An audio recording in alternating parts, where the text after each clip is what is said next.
Hello, everybody. All right, so I am back again. Fortunately and unfortunately, just because, just because, okay. So the first video that I did earlier, it had like an echo, which I noticed, and then also the mic. It wasn't super low; you could still hear me properly, but it wasn't high enough to my liking. So I decided that I'm gonna do another one just to replace that one. But it's gonna be a different topic, of course. This one is going to be rich and poor, but it is a Minecraft experiment reaction video. A reaction stream slash video, whatever you want to call it. As the last one was. I won't speak too long. I just got finished making dinner. This is the latest I've eaten dinner in a while. I don't eat this late, but it's a Sunday, so I kind of just was slacking off today. I really took a break and didn't do much of anything. So that's why I streamed, and yesterday too. I'm taking the weekends off more, and just using the whole week up. Uh, Anyways, I am going to stop yapping. I'm gonna switch to.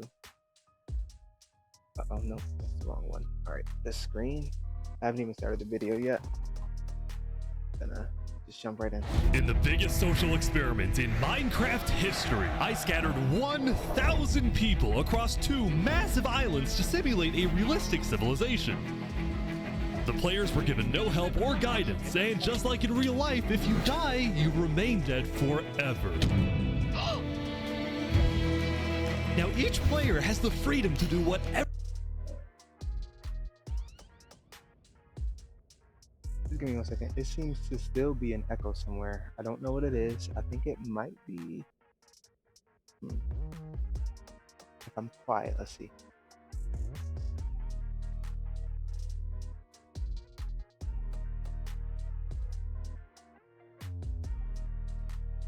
I think it's the music. Give me 1 second. I'm gonna turn it off because I don't need it while I'm playing the video. Let's see if it stops. It looks good. All right, perfect. So there's no echo. All right, let's start it. Oh, I gotta put this fan over towards me. Yeah, I'll just watch it. Whatever they want, farm for food, become a dictator, and build a society. At least as best as they can, because while one island is a rich green paradise, the other one You're kidding me. is a barren wasteland. It's up to each player to work with what they've got. Will there be peace between the islands, or will there be war? What ended up happening is the single most amazing story arc I've ever seen. All I will say is pick a nation to root for and enjoy the video. I present to you the Rich and Poor 1,000 player civilization experiment. Don't forget, if you want to participate in these videos, join my Discord server and of course, subscribe to my channel. All right, we got 1,000. Good luck, everyone.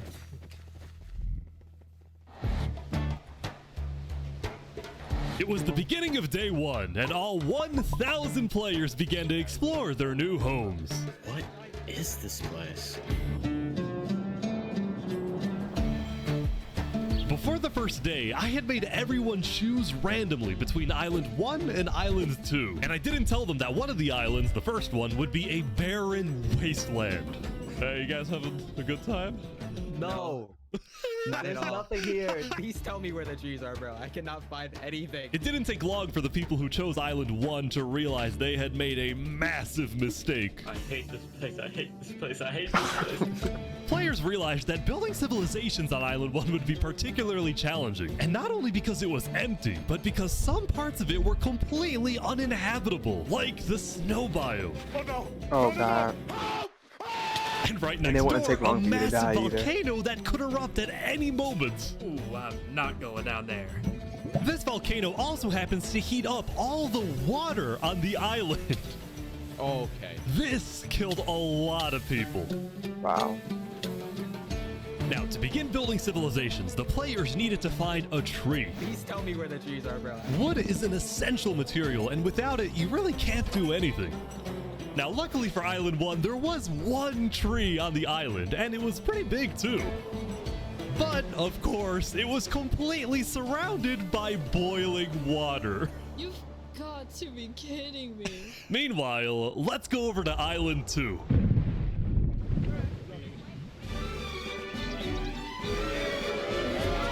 Hey guys! Life on Island 2 was... Alright, I do have to pause it just to give commentary.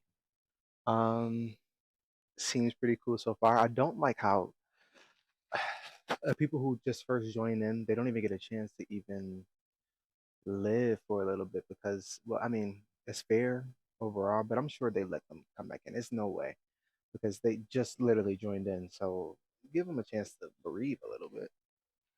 beautiful. The terrain was green, the trees were plentiful, and the water was normal temperature. Open for business.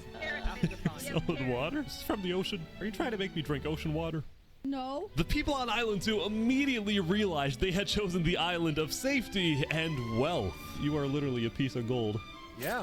The only real danger on Island 2 was the possibility of falling down from a tree as you're collecting wood. But some people found a way to even work around that. So you're planning to build a bakery. Yes, I am. And you're forcing your employees to go up and get oak? Oh, no. She forcing you to work up here. Hey, no. It's double carrots, triple carrots. I don't want say carrots. anything. I want fair working conditions. Also, because of the vast amounts of trees, people were very quickly able to craft tools that allowed them to mine underground. Hello, Saps. You doing okay? Yeah, I mean, this island's great. So many diamonds already. Yeah, Wow. look at this. I don't know how to craft it. Yeah, I Cool. love it. Overall, Well, the like it people of in a lot, but Island not 2 how to were craft. thrilled with their new home, thrilled with their wealth, and they were very optimistic about their future.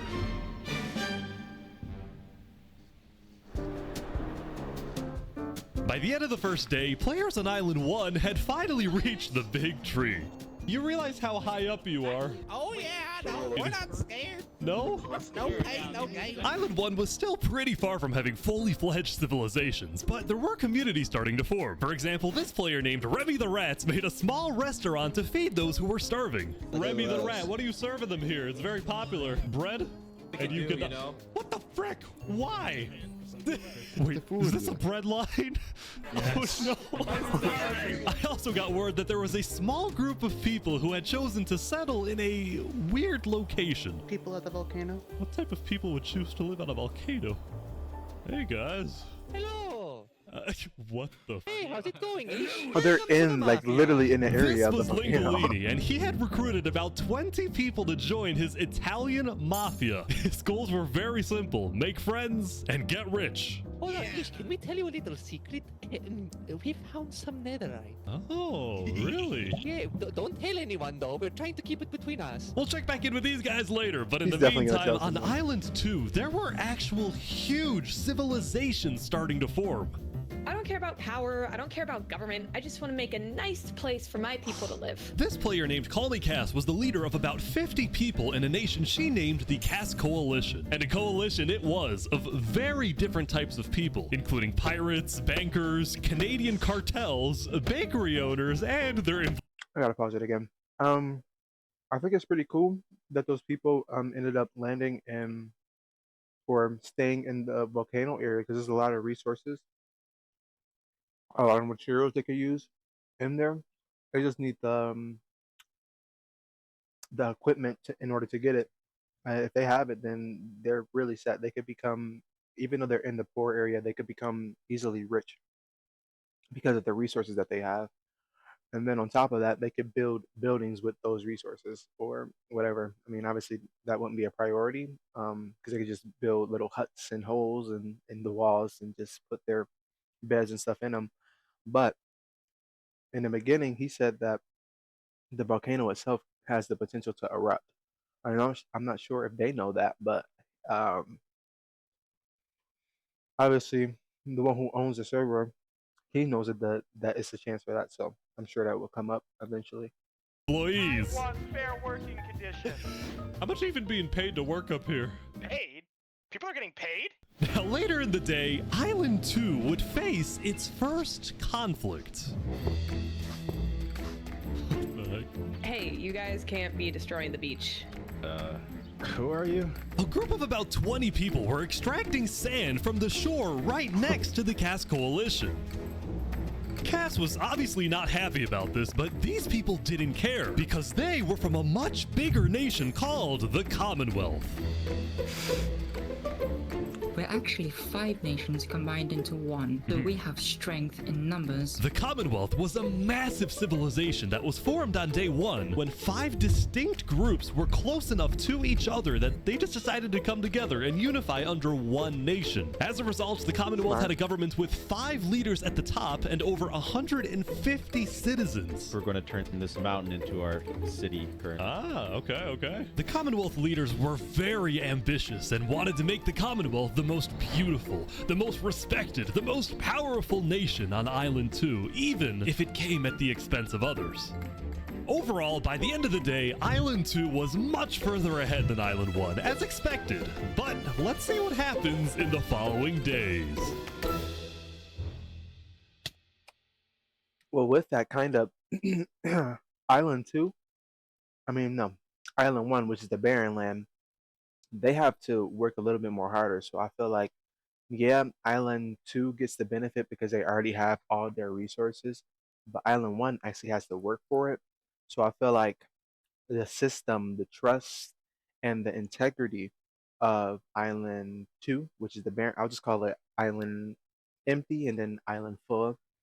With the Island Empty, they have more of a connection with one another because they actually have to work for what they have and they're be more willing to fight for what they have. Now for Island Full, yeah, they have to work for it because obviously now you have two. I don't know how many different civilizations they have, but they have one huge one obviously, and then they have one smaller one so far that I know of.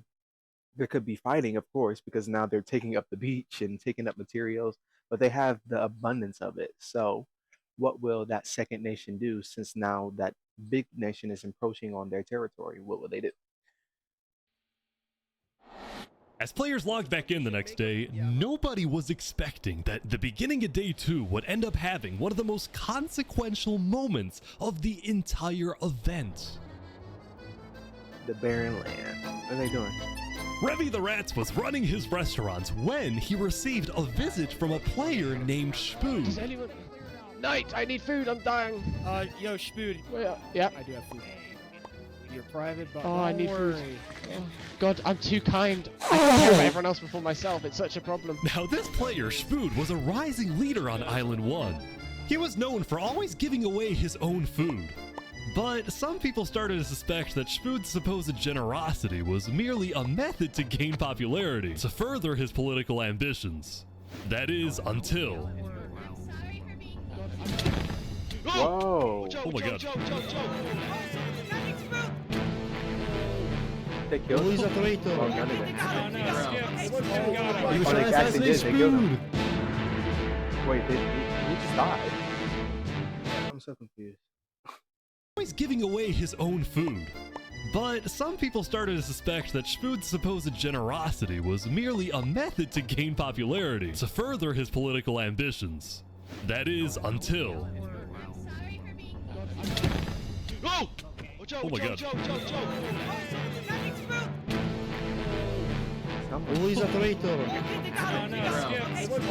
He was trying to assassinate Spoon. Oh, they killed the guy who was trying to assassinate him.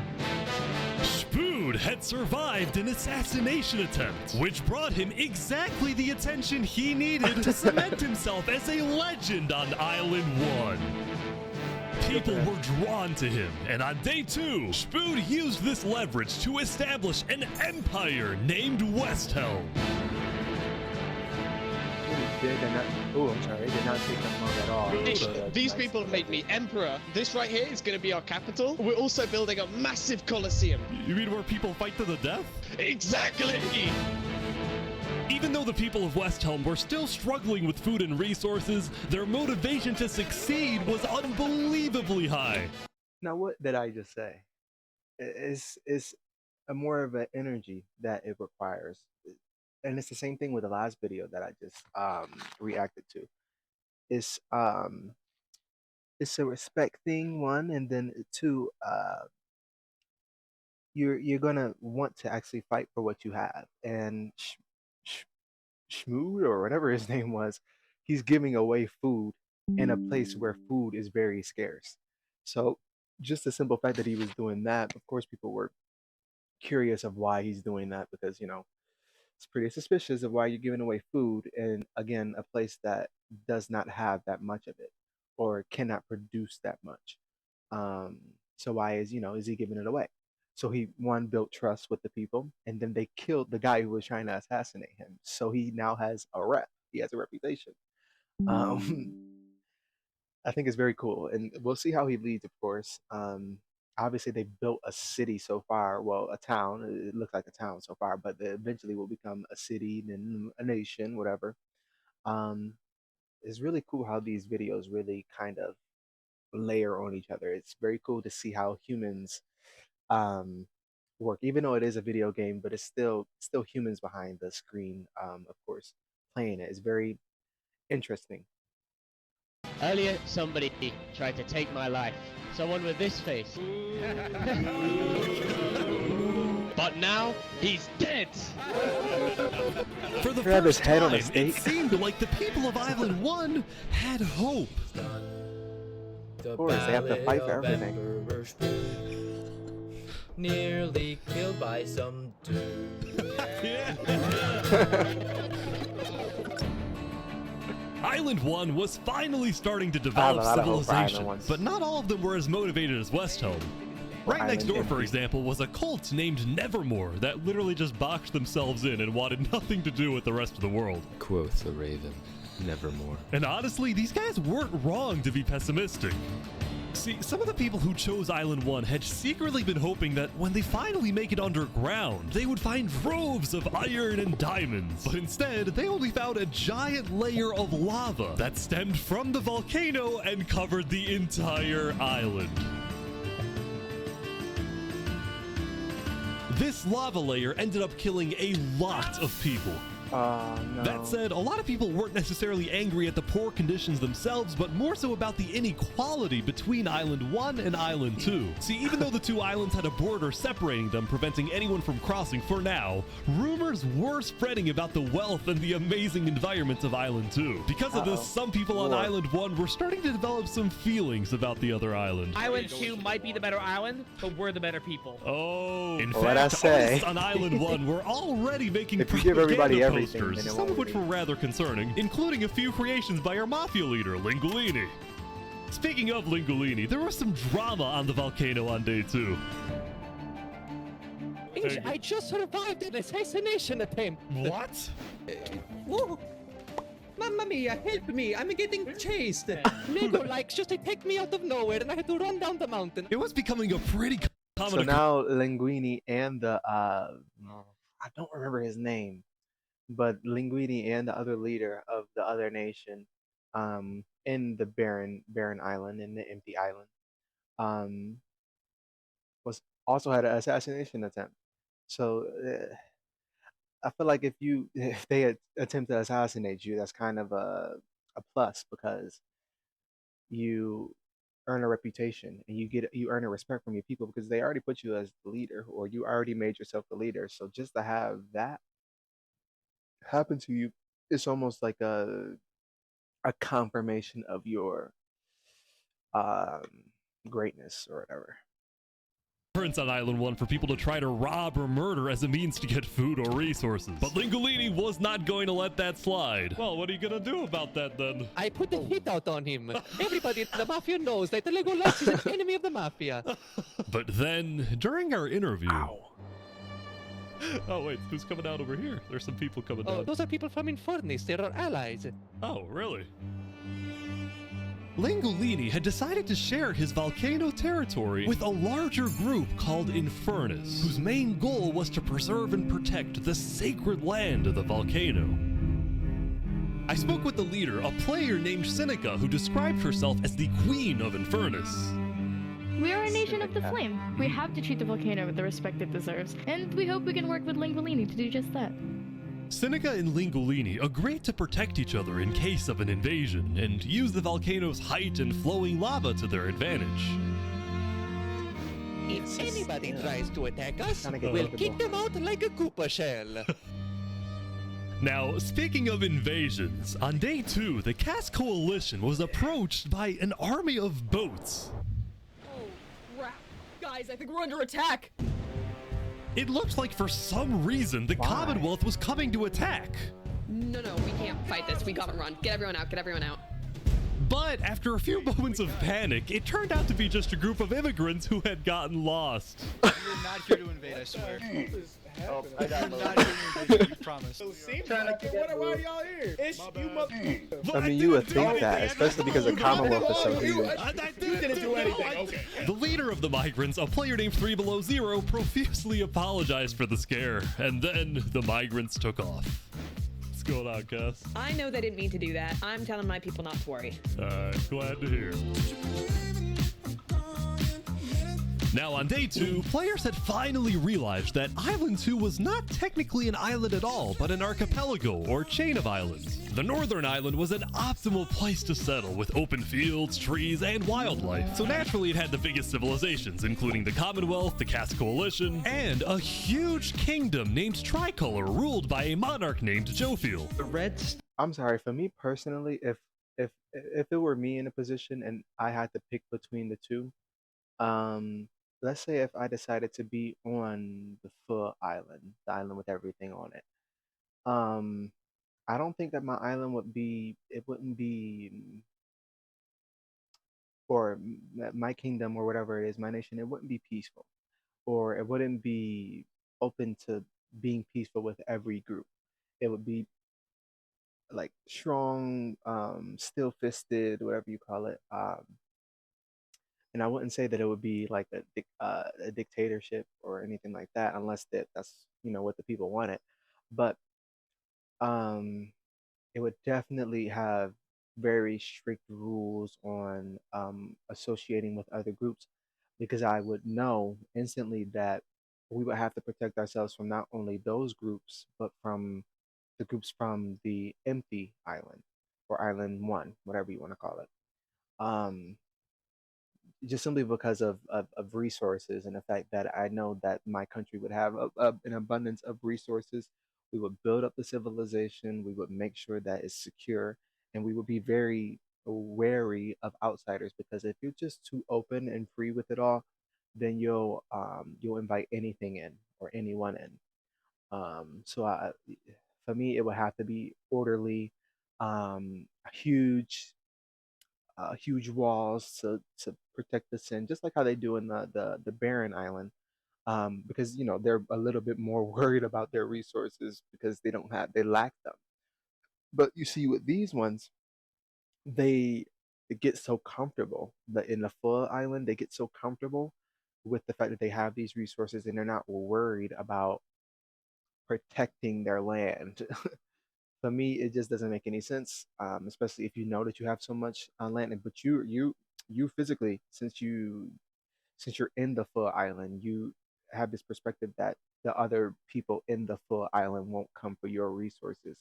When that's just simply not the case. Once they figure out that you have a certain thing, or maybe that they just want to take over your country just because, you will want to have borders up or walls. You don't want you just anybody coming Stands in. for the underground, the green for plains, and the blue for the...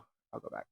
Both the Caste Coalition and a huge kingdom named Tricolor ruled by a monarch named Jophiel. The red stands for the underground, the green for plains, and the blue for the coast. The center island, meanwhile, had pink cherry blossom trees and was the home of a small nation called Barbieland. What is this? Life in plastic? Oh god. It's fantastic. Okay. And lastly, the southern island was big, but also extremely dense, flooded with jungles and swamps. As a result, nobody really wanted to stay there, although I did find one person.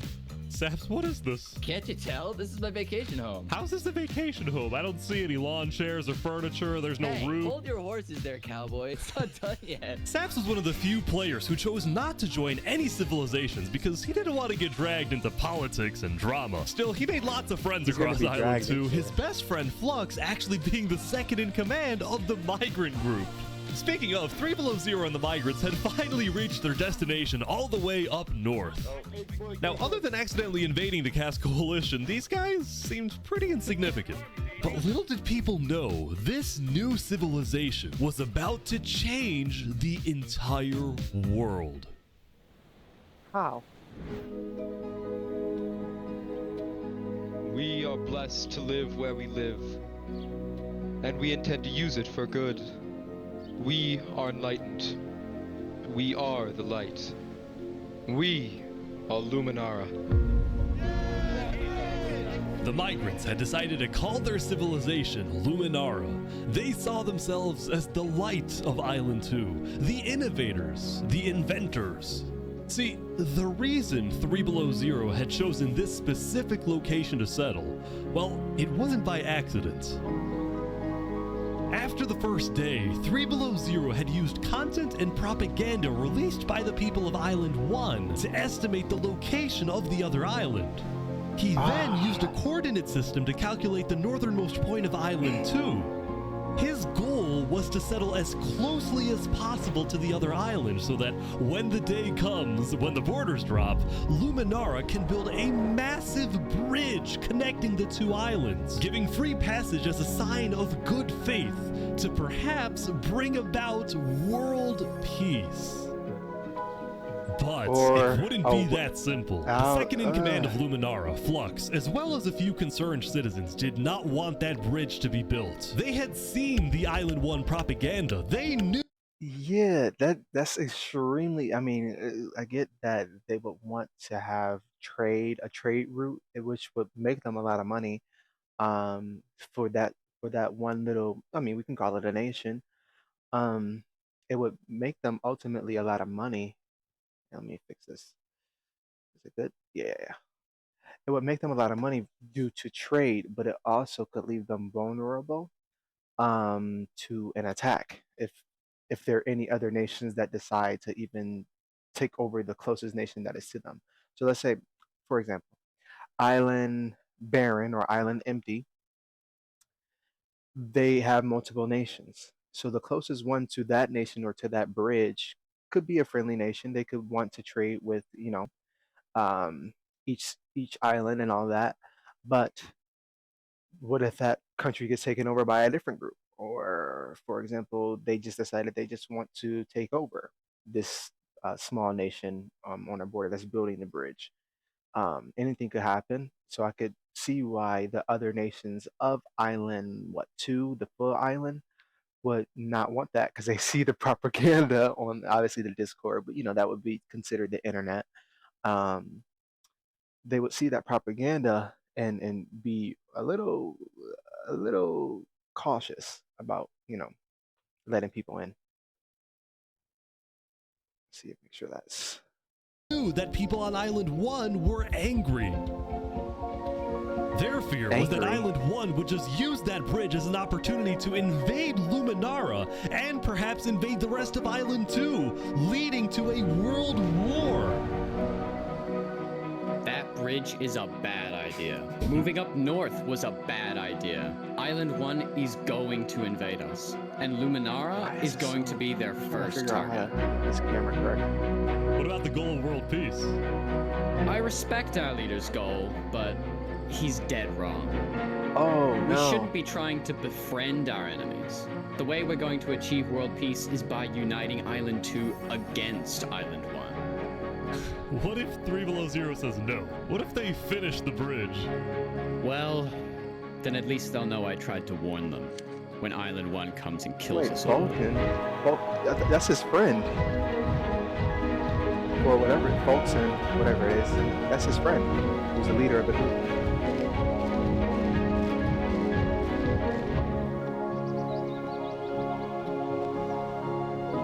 As day 2 came to an end, tensions were rising, both within nations and between islands, leaving people worried about what's going to happen next.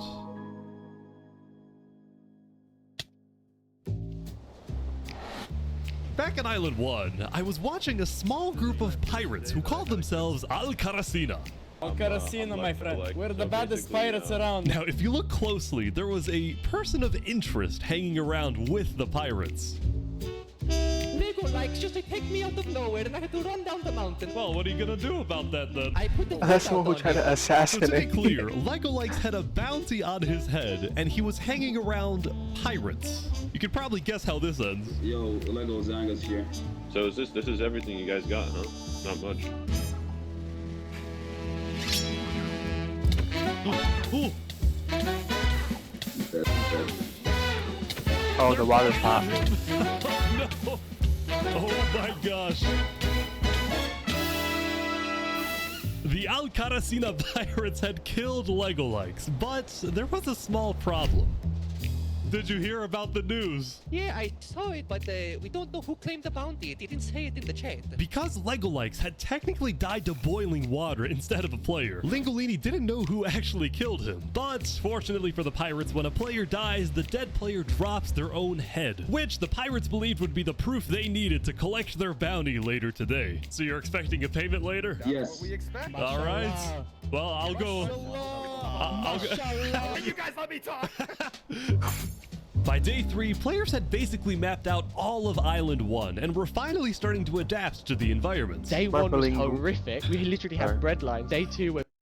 It was smart for Linguini to put a bounty on his head because, again, in the barren land, there's lack of resources. So if they're able to get whatever it is, gold, money, food, for his head, then who wouldn't do that? Building a coliseum, a citadel. I am literally immortal. Hopefully that isn't foreshadowing. Emperor's Food was still the most powerful man on Island 1, and on day 3, he was invited to a big international meeting hosted by a charity group called the Blue Cross. We invited you here mainly to discuss plans in case the volcano erupts. What are your individual plans? A large bunker underground. Just not using flammable materials. We don't have any real plan, you know. What? You don't have plans? If that volcano erupts, you deserve to die. Emperor's Food had come in with good intentions, but it was there that he learned that he hates meetings. I'm gonna go there. When Emperor Spood left, the other leaders were unsettled. Was this guy really the figurehead of Island 1? Okay, we need a better representative. Then, basically right on cue. Elysium diplomats follow me. Bodyguards. Sorry guys, sorry, I'm late. This is Benji, and he's the leader of Island 1's second biggest civilization, called Elysium. See, on day 2, Benji had discovered that toward the outer edges of the island, away from the volcano, the water isn't boiling hot anymore. So he founded Elysium, which literally translates to a place of ideal happiness. And he made the nation to give peace-loving people a chance to relax and get away from all the troubles of Island 1. Wow. Look at these Elysium guys swimming in I think the he's water. the water. We were hoping that for farmland, Lord wow. Ish could summon a single mushroom cow. Alright, if anyone drops a pufferfish in the next 60 seconds, I'll do it. What do I have to do? What do I have to do? The pufferfish. Quick. There it is. Alright.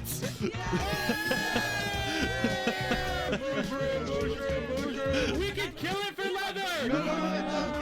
Now, back at the Blue Cross, Benji and the other leaders discussed the possibility of creating a full Island 1 alliance. All the leaders at the meeting, including Westhelm's representatives, believed that given the harsh conditions of Island 1, an island-wide alliance could be a game changer. But first, Before we make this official, we have to convince everyone else to join. see, there were a few civilizations not present at the meeting, and to complete the full Island 1 alliance, the Blue Cross would have to go out and get them all on board. First was the Alcaracina Pirates, who coincidentally happened to pass by the meeting as it was happening. Hey guys. Hello. They were on their way to collect their bounty from the second nation not yet in the alliance, the Linguini Mafia. Oh yes, they're waiting. At least they're friendly. Hello, it's me. Ooh, mamma mia! It looks like a small brain. It sure looks like a Lego lights. Meanwhile, the Nevermore cult would probably be a little bit more difficult to convince, but the Blue Cross said they'd try anyway. Now, as for the fourth and final nation, well, it was a bit of a mysterious group. Their civilization was down south, and they were very isolated and secretive. They were also rumored to have an extremely strict government, but also a large amount of very skilled fighters. That's what the As a kind of nation I result, would people want. were kind of scared to approach them, but they knew they had to eventually to complete the Blue Cross Alliance. They knew that if this alliance works out, it wouldn't matter that they all lived on the poor island. All of a sudden, out of nowhere, the most powerful force in the world would become Island 1. At first, Island 1 was supposed to lose, but now they were on the verge of turning their lives around completely. And that's the thing. When you choose to take a bunch of resources from a group of people, or just people in general, people are meant to, they'll find a way to survive. And that's what Island 1 did, or Island Empty did. They found a way to survive, and now they're building up alliances. And I appreciate that last island, because that would be me. Because you don't want to trust everybody. You don't want to be friendly with everyone. But if they already have a coalition starting, I wouldn't mind joining that.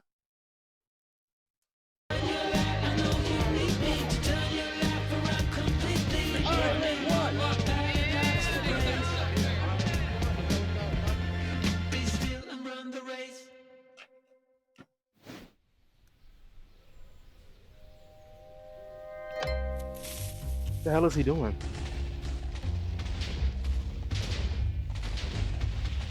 As you can see, there was a bit of commotion at the Commonwealth. They had just exploded their own land because of a miscommunication. What happened was one of the 5 leaders, Coraline, got the idea that the Commonwealth was planning to move east. So she started telling everyone to move. Thus, believing that they wouldn't need their old land anymore, one of the citizens just decided to blow it up. I thought we were moving. What? We're not moving. I'm surrounded by idiots. Overall, the Commonwealth was having trouble getting anything done because the 5 leaders were constantly fighting over power. Too much resources. See, there were 5 leaders, each with 1 vote. But because they were originally 5 separate nations, each with a differing amount of citizens, should the smallest faction's vote have the same weight as the biggest faction's vote? It is ridiculous that Armin's vote is worth the same as mine. I mean, I need about 50 people, and he has barely 5. Because of all the fighting and disarray, Commonwealth citizens started moving to other nations like the Cass Coalition. Cass's style of governing, letting people do whatever they want, was making her very popular with her people. I've been with Cass since pretty much the beginning, and she's established a democracy, a true one. Really focused on like letting everybody do their thing. But at the same time, the lack of any regulations had some unintended consequences, like players making strange and ugly buildings. So to solve this, Cass hired a building inspector. I have placed a lot of foundation for a glorious city, basically made out of stone. That way no one can burn us down. However, the building inspector did get a little power hungry. What's going on here? He said he's gonna demolish my house because it's not building code. Because it's not up to code. So then, citizens took matters into their own hands. Ah. Anyway, on day 3, the biggest nations on Island 2 were still the Commonwealth, the Cass Coalition, and Tricolor. Tricolor was a medieval civilization separated into 3 regions, one of them being an underground city. Oh my gosh. This is big. Yeah. People didn't really know that much about Jofiel and Tricolor because they tended to be more private. Jofiel was more interested in building up Tricolor rather than doing outside diplomacy. But people would still come to Jofiel with all the political news of Island 2. I am so tired of the politics already. Yeah. What's up? Now again with him, with with him, I would kind of be similar. Again with the not really open to the outside world, but there's no walls. Where are the walls at? How are you going to protect yourself if someone plans on invading? Put those people to work, get them to build a wall, and it's going to benefit everyone if everyone knows why they're building the wall. Pyrion trying to think- colonize them. I think the full island is doing a whole lot of sitting down and just waiting around, but that divider that divides Island 1 and Island 2 is eventually going to come down. I mean, it happens in every video. So these people would know that. So why are they not, thinking ahead and trying to get these walls built to protect their land? I don't understand it. Oh my god. Now, this particular rumor about a group named Aperion colonizing people happened to be false. Aperion was just a small town led by a player named Alkaline, and it was actually the only nation other than Luminara that directly bordered the ocean next to Island 1. That said, the rumor that Island 1 was uniting was true, which got some people worried, especially the 2 border states. So Jofiel invited over all the major leaders and diplomats of Island 2 for an emergency meeting. The only leader who declined was 3 Below Zero because he was busy building the Luminara Bridge. So he sent in his place his second in command, Flux. Flux, what's your plan here?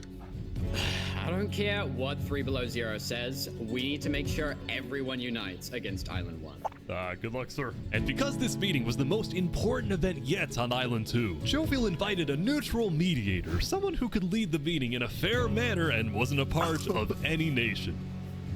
Saps, where are you going? Apparently they're making me lead the meeting with all the Island 2 leaders. You sound very excited about it. Oh no, I'm not excited, I'm terrified. I'm accidentally gonna cause a war.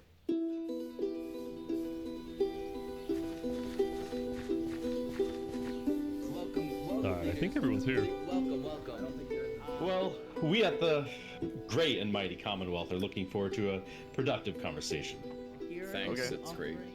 So, as the president of Aperion, I'm actually really worried about our town, which is why I'm proposing we all join a defense pact. If one of us gets attacked, all of us are under attack. Here. I can agree to Yeah, that. I like that. That's good. That's a good start, but if Island 1 attacks, say, Luminara, well, by the time you can even arrive to defend us, everyone at Luminara will already be dead. which is why I think we need to focus our efforts on preventing an attack in the first place. An attack is inevitable. I'm just saying. Hold on, Flux. Let Jovial finish. Island 1 is starving. They're not going to attack us. They have bigger problems. And imagine for a second how quickly we could change their hearts and minds. How do they know if they're if, starving or instead not? of treating them as an enemy, we send them aid. I think Joe feels right. We do the defense pact, but we also send aid to Island 1. Basically, we're ready for an attack, but we try our best to prevent it. I'm on board with that. I can agree to that. The Commonwealth agrees. Guys, no, this is ridiculous. Island 1 is literally making propaganda saying death to Island 2. They're jealous that we live in a paradise, and they're gonna invade us no matter what. And you wanna send aid to them? Guess what? They're gonna take whatever you send them, food, armor, weapons, and they're gonna use all of that against us. He might have a point. Hold on. Island 1 isn't evil. They're not savages. They just need help. You cannot be this naive. Well, there's a guy under the guy under the table. There's a guy under the table. Everyone is super on edge. They're worried about traps. Guys, Island 1 is united. They have hundreds of people all aligned in the same goal, to kill us and take our resources. If they decide to attack any single one of our nations, it'll be easy. All they'll need to do is walk ahead, which is why we need to even. With so much division within Island, 2, or Island 4, it's a lot of division already that you see in decision making. Obviously, it's good to have a debate and have a discussion of what they should do, but will this discussion end with everyone being satisfied, or just like how any other deals, most people, both parties usually go unsatisfied? So we'll have to see. A good deal. A good deal is when both parties leave unsatisfied. Merge all of our nations. Right now, we all choose a spot and combine into one civilization. Either that, or we attack Island 1 first. Whoa. Are you crazy? Watch, this is ridiculous. What's crazy, Jovial, is you leading all of us to our death. Oh my That's god. You too have to much. We listen to can't me. do that. If we don't do this, it's the end of Island 2. Flux, Hold on, we can't do that. That's crazy. What is happening? All right, everyone. We can't fight. Let's just vote. All in favor of Flux's plan to treat Island 1 as an enemy, say aye. Aye.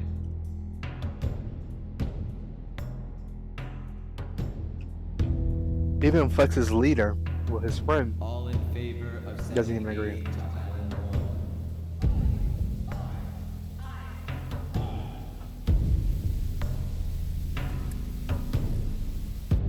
I know he is pissed.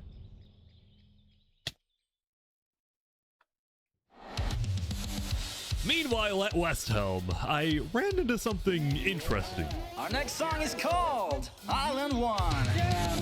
Oh my god! So you remember this guy? The Ballad of Emperor Spoon. Well, he had joined a band that produced actual songs and then performed them all across Island 1. A barren wasteland island, a boiling water sea. Let's go. And no resources to speak of, except a water tree. Let's go! Everyone. I'm telling you, one thing about the empty island, they have spirit. They have connection. Everyone loved the Island 1 band, including Emperor Spoon, who found that the music bolstered the morale of his citizens. He believed that a happy citizen is a productive citizen. West Helm took us in and gave us a little home. Even though Emperor Spoon was a chaotic figure, West Helm itself was the opposite. It had an army, a storage system, and a hierarchy, from Emperor all the way down to citizen or plebeian. And of course, there was the Colosseum, which when finished, will play a major role in West Helm's justice system. That said, Emperor Spoon was not happy when he heard that yesterday, Benji and the other leaders had been talking poorly about him. Okay, we need a best representative. Our final goal is to put Benji Button in here. No, that is a joke. That is a joke. You don't want Benji to die, do you? Well, I mean... Benji and the other leaders were concerned that Emperor Spood is unstable and may one day try to take over the entire island. And their concerns only grew when Spood was caught listening to Napoleon on Spotify. But they also knew that if Island 2 were to ever attack, they needed Spood on their side, so they didn't know what to do. Island 1, well, here we are. I just want to say, thank you, Spoon, for all your support. You're welcome. I'm the best. Glory to West Town. I like this civilization. Meanwhile, Seneca, the Queen of Infernus, had decided to begin building a massive castle for her people, a beautiful home base that would hover directly over the volcano. That's smart. Yesterday at the Island 1 meeting, a lot of leaders expressed worries about rumors that the volcano may erupt, and they talked about how they would each take different precautions. Everyone believed that the volcano was dangerous, except for Seneca, who had decided to take the opposite approach. It's all just paranoia. If we really value the volcano, we need to have faith it won't erupt. The main goal of Infernus as a civilization was to preserve the sacred land of the volcano. So what better way to show faith and demonstrate loyalty than to make your home right above it? That looks very nice. Lingolini, meanwhile, decided to make his home underground within the volcano. We live under the ground, like a Goombas. Lingolini's main goal was to get rich, and having direct access to iron and gold was one reason for him and the Mafia to live there. But it wasn't the main reason. Remember this interaction from day one? Oh, yes, can we tell you a little secret? We found some netherite. Oh, really? Scattered throughout the volcano were pieces of netherite, the rarest and most powerful mineral in all of Minecraft. Not even Island 2 had netherite. It was the single secret advantage that Island 1 had. And the only ones who knew about it were the Lingolini Mafia and Infernus. Now, even though Infernus didn't exactly like how Lingolini was desecrating what they consider to be sacred land, they made a deal with him. The Mafia can keep mining so long as they provide Infernus with some of the minerals they find. But Lingolini was unsatisfied. They want to use us. They want cheap labor. I'm sure, I'm not yeah. giving them anything. They're putting in most of the work to get the materials. So, I mean, I do agree with him, but he also has to take, well, obviously this is already something that he's already doing. He has to take into account that they have a bigger army in comparison to him. They have more people in comparison to him. So they're paying for their protection. And they're also paying for the privacy of it all. Because what is it, Infernus or Inferno or whatever it is, they could go to the other leaders, to the Blue Cross or whatever it's called, and let them know about how much materials Lingolini is carrying. He has a lot of materials, a lot of gold, a lot of silver, what is it? Lingolini didn't like how Infernus was basically forcing the Mafia to mine for them with nothing in return. So he secretly instructed everyone in the Mafia not to give Infernus anything.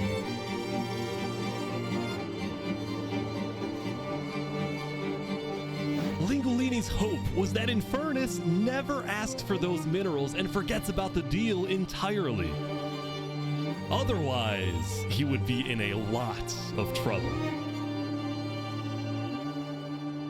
That said, despite this conflict, the rest of the Island 1 unification effort was going very well. Earlier today, Lingolini had decided to join the Blue Cross Alliance. Thank you all so much for having me. The Alcaracina pirates were also eager to join, and surprisingly, so was Nevermore. There was only one holdout. I want to see this. This mysterious civilization was called the Covenant, and it was ruled by a dictator named Turntap. How are you elected exactly? By a vote of the people or the vote of yourself? Elected? Turntap wasn't sure about joining the Island 1 Alliance because the people of the Covenant were generally skeptical of outsiders. They only took pride in their own nation, especially in their army, which was composed of really good PvPers who weren't above using torture to get their way. Are they drowning this guy? He's gonna Now, I felt a little bad for this player, so I threatened the Covenants. Covenant uses water torture. I'm reporting this to Sidefall News. No, go to side. So I went to the local news reporter. Sidefall, I have a story for you. I just caught the Covenant waterboarding one of their own people. Oh. Well, I'm paid off by them, so I don't really care. What? It's, dude, it's free money.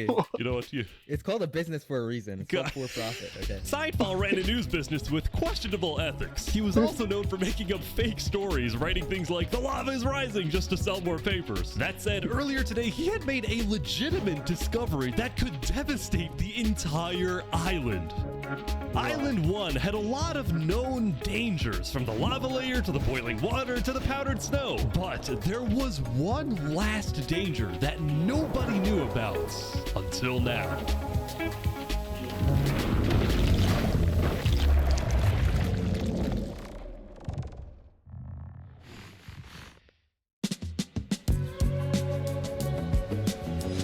Meanwhile, the people of Island 2 had spent the day building their civilizations and having a good time.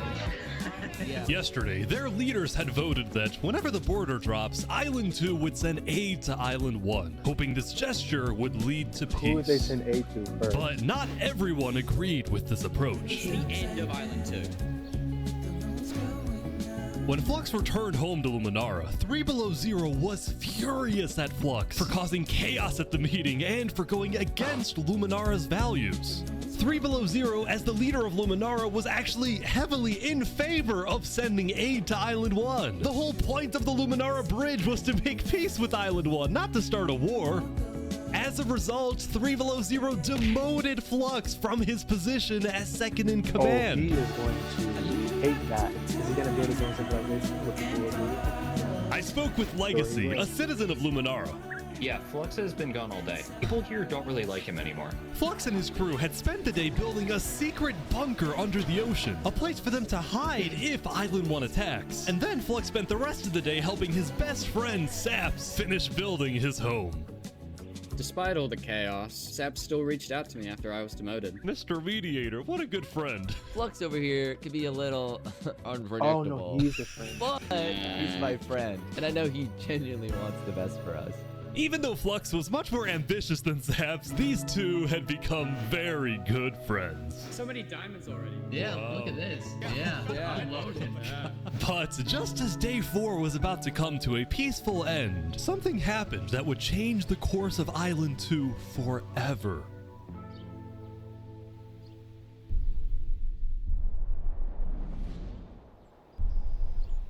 I gotta stop it.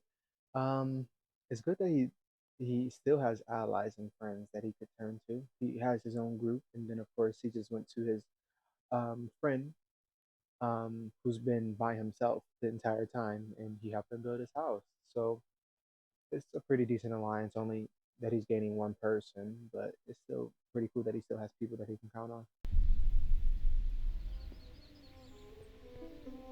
Jofiel, the leader of one of Island 2's largest civilizations, was walking across Tricolor with her second in command, Seraphim.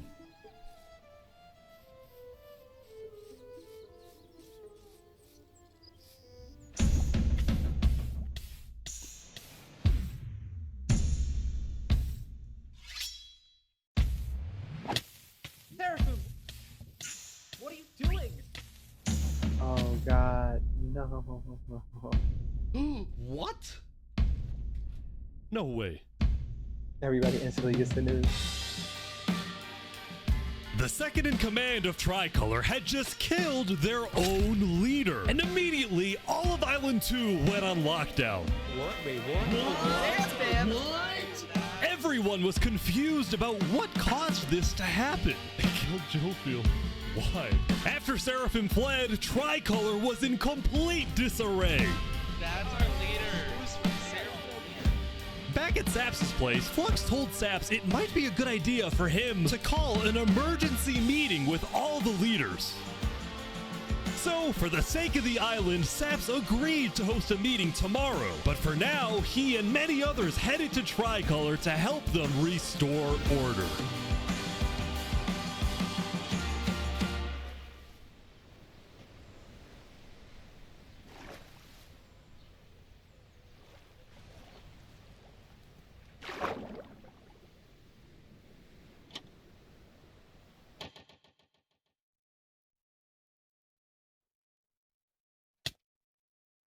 Dang, that's a lot of people dying in one day.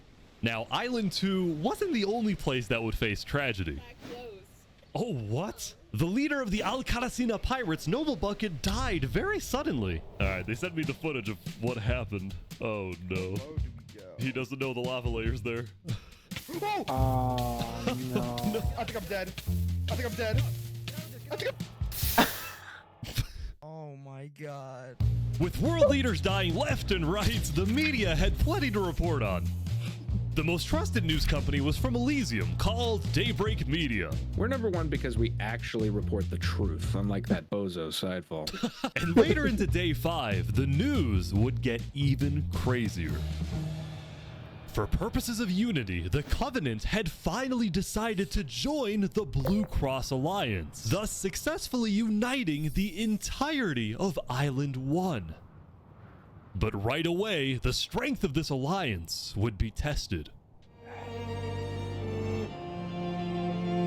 Earlier, a citizen of Infernus had accidentally told someone outside of Infernus that there was netherite in the volcano, and this news spread all across the island.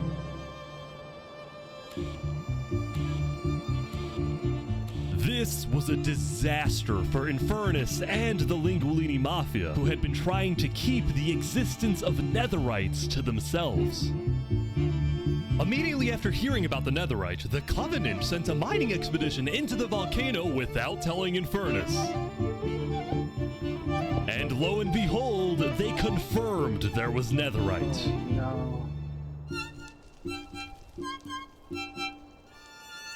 Because the Covenant had a scary reputation and a ruthless army, Queen Seneca of Infernus... This could really put the whole alliance in jeopardy, because now the other nations know that these two nations were lying about, well, not lying, but they were keeping from them that there were highly valuable resources, because obsidian, of course, is the most valuable resource there is in Minecraft, like you said earlier. So the fact that they have access to that and they did not let anyone know about that, it could put the entire alliance into jeopardy. So, and it would be considered her fault, or I wouldn't say it's her fault specifically, but it was one of her people who spoke too much about it, and now it puts their entire alliance in jeopardy.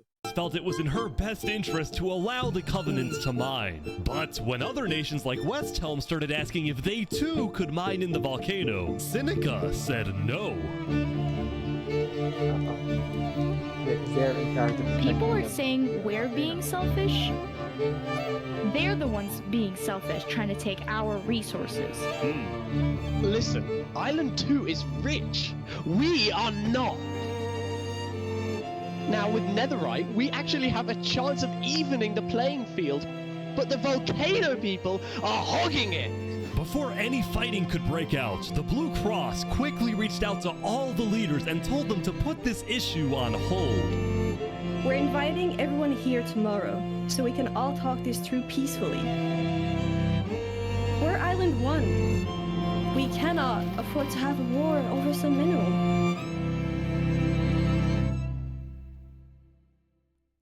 Meanwhile, Island 2 was still processing the death of Jophiel. Even though I was just a farmer, you know, you still made me feel important. Saps would invite all the leaders for a meeting later so they could coordinate a hunt for Seraphim and discuss their plans for when the border inevitably drops. Now, after Jophiel's death, Tricolor had lost a lot of its power, which left the island with really one dominant nation, the Commonwealth. But remember remember from day 3 how the 5 Commonwealth leaders were in constant fights with each other? It is ridiculous that Ahmed's vote is worth the same as mine. Well, this all came to a head on day 5 when one of the leaders was caught plotting to take control of the entire Commonwealth. So another Commonwealth leader then paid an assassin to, well... Oh my god! Oh my god! Wolfram's dead. What? We just witnessed murder! After this, people from the Commonwealth lost even more faith in their governments. This Commonwealth citizen went to the Caste Coalition to complain to Caste directly. I got information that there might be netherite on the other island. My leadership said, quote, netherite is useless. Netherite is, of course, not useless. I think that's a foolish statement. As the Commonwealth erupted, the Caste Coalition thrived. But they did have their own problems. Is this your employee? Yes, he is. That implies I get paid. Is he not getting paid? Skip out on work. You hear this woman? Earlier, Wood Daddy had ditched work to attend a party in Barbie Land. So as punishment, his employers forced him to risk his life and chop down one of the tallest trees in the Caste Coalition. He's asking for help. You have to yell louder. I can't hear you. You're so far up. You have to get closer to the ground. Oh!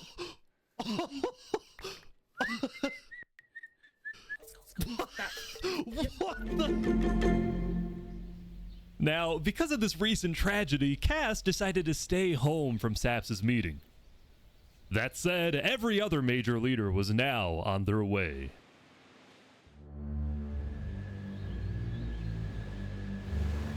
As the leaders and representatives arrived, there was one person who would be notably absent, banned from attending the meeting. Before the meeting started, Flux called me to his underground bunker because he had something, quote, important to tell me. Flux, what are you gonna do? Well, first, let me just explain. I'm not allowed to attend this meeting because the leaders of this island are utterly incompetent. They can see that Island 1 is gearing up to invade us. And their response is, let's give Island 1 more gear. It's completely brainless, and it's going to result in all of our people dying. So, you got a plan? I had a plan, but nobody listened. They all voted against it. Look, we can still save this island, but the current leadership has to go. What do you mean, has to go? Has to go. Removed. And I'm done waiting. It's gonna happen today.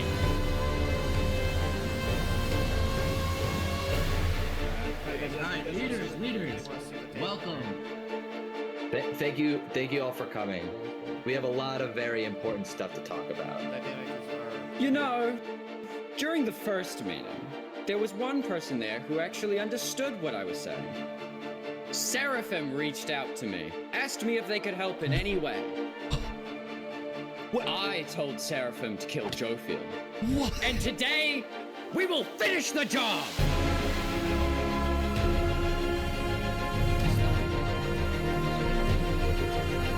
Wait, so Seraphim gets there.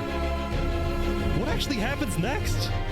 Something I didn't want to do, but something that needs to be done. I'm going to save this island by any means necessary. I would like to bring it to the table. If you agree with full KOS on Seraphim, please say aye. Aye. Are you sure this is gonna work? I don't know, but we have no other choice.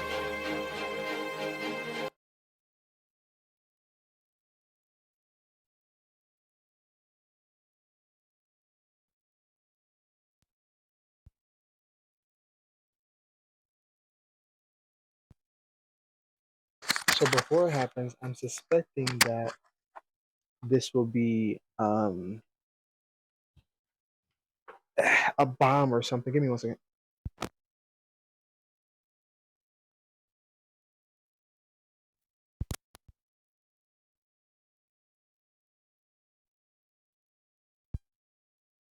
Suspecting that this could be a bomb that they might plant inside of it because he did help his friend finish the house. And he also did know about the meeting happening later that day. So it is a high probability or high chance that it could be a bomb or TNT, in other words. Let's see. This video is much longer than the last one. Alright, so I have something to say. Is there a possibility, any possibility, that the assassination of Wolfram and the assassination of Jofiel by Seraphim is any way connected? Is there a conspiracy going on right now? Do we think that's a thing? Are leaders safe? I have reason to Excuse me, no, they are not. Flux, do you feel any guilt doing all this? Well, part of me feels bad for Saps. I also don't think the leaders are safe. Oh, his friend is gonna die. You feel bad for Saps. He has no idea what's about to happen to him. But Must if be you had to done. betray one person to save 1,000, would you?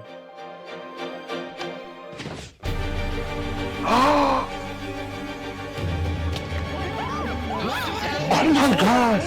What just happened? What happened?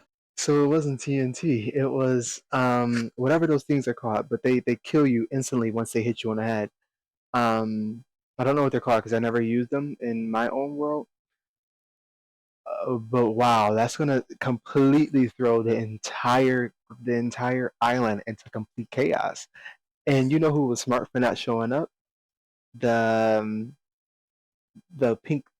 boss lady, the one who owns the bakery or whatever, the one whose worker just died just a second ago, and she decided not to go. It had to be some type of intuition or something, because she was very smart for not showing up, because all those leaders just died, and some of them were lucky enough to make it out. Oh my god! Why is there a trap? Is this all a setup? Saps? Where's Saps? Where did he go? Did Saps do this? Wait, Saps? We have to find him. Hunt him down! Kill him! Kill Saps! Saps, where are you? Saps! Get out of there, buddy. Get out of there. Wow.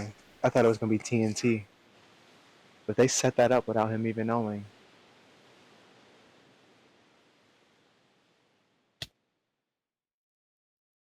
Wow.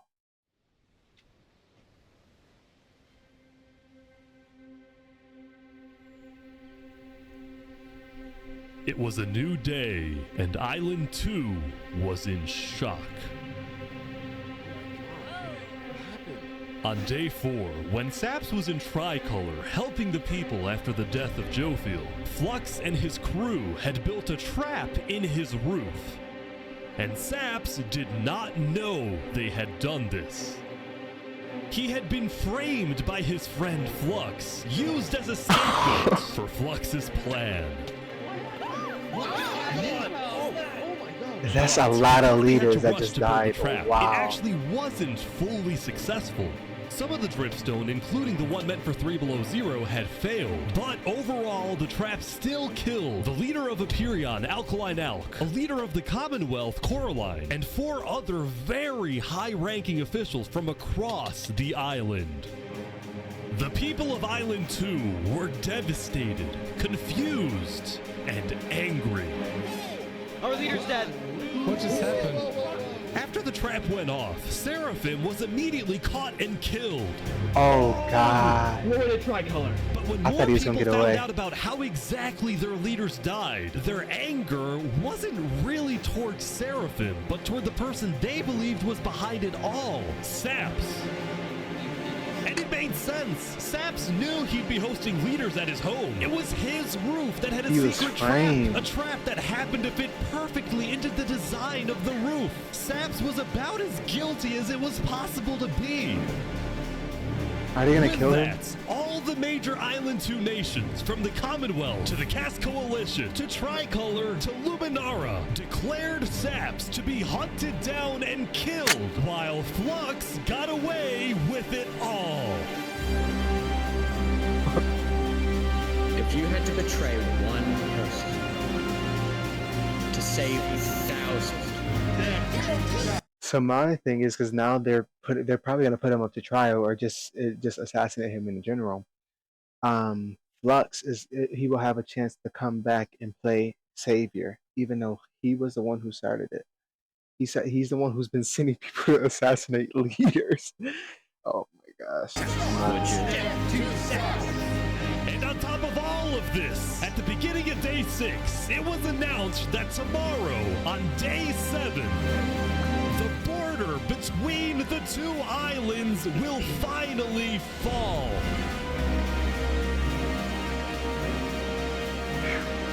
Both islands now have 1 day to prepare. Island 2 is in complete chaos.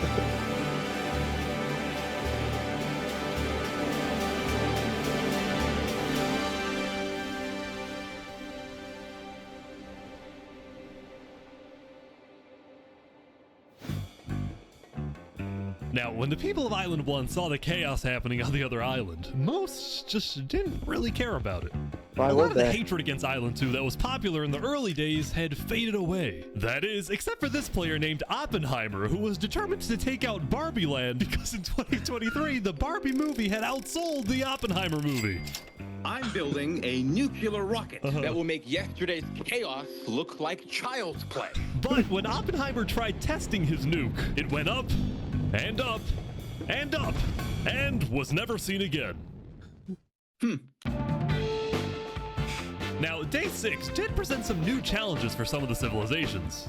For example, at Nevermore, what is this? What are you doing up here? I got voted out because they hate me. Oh!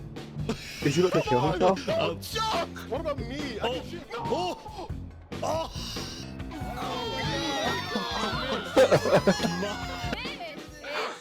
He was a leader, I guess. Meanwhile, at Elysium, I hate being a leader. Everyone here is so stubborn. Benji was having trouble getting laws passed because his people kept opposing any changes that threatened their peaceful lifestyle. The people of Elysium were generally skeptical of government officials, sometimes even holding trials against them.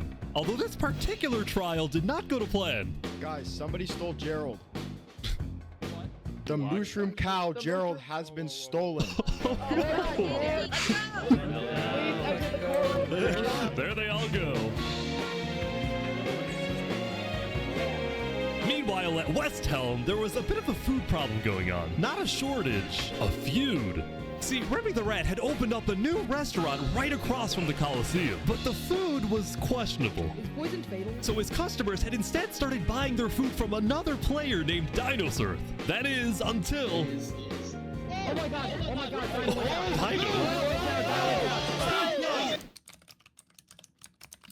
What is he? Permanently closed. All food is now at... Remy, are you behind the murder of Dinosaur?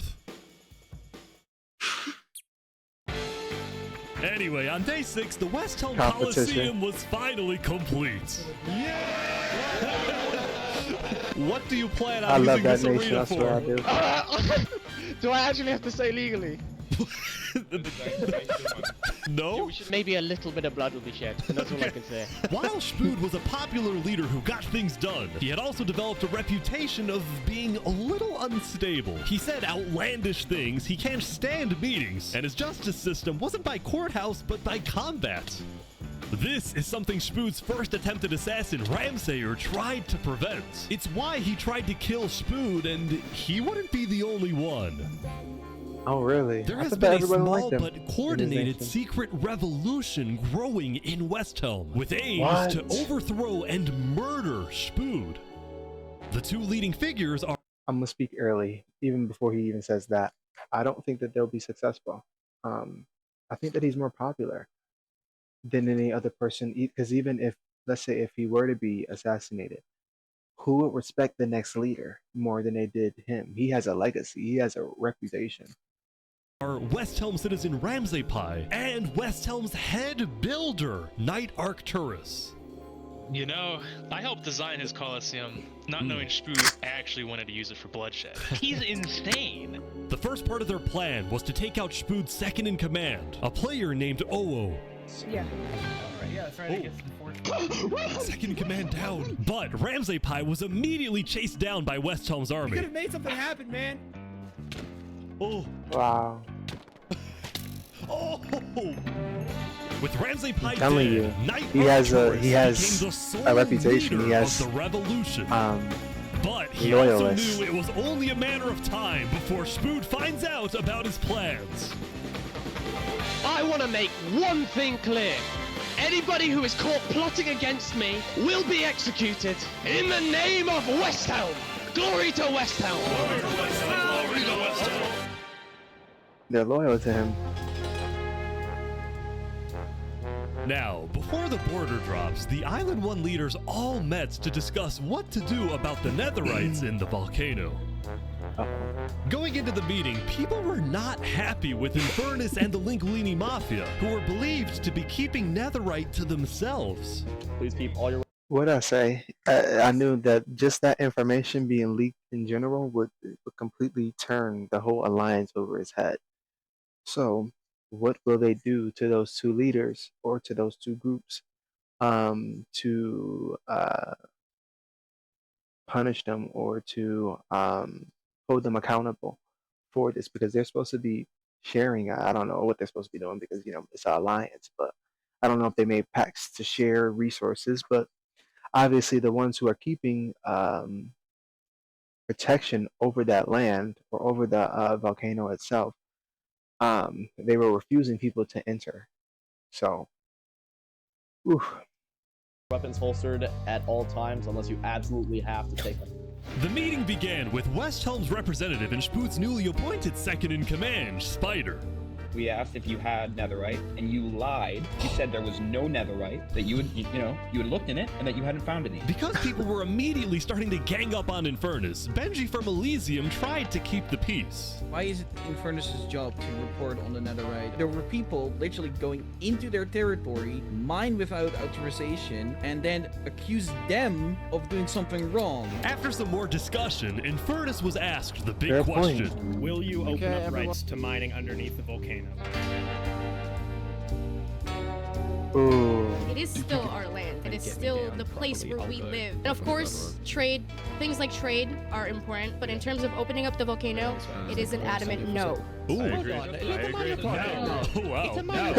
Now, Lingolini, Seneca's biggest ally, was about to speak, but what he ended up saying was unexpected. We have to humbly disagree with Infernus of not allowing anyone else to mine in the volcano. This is Island 1.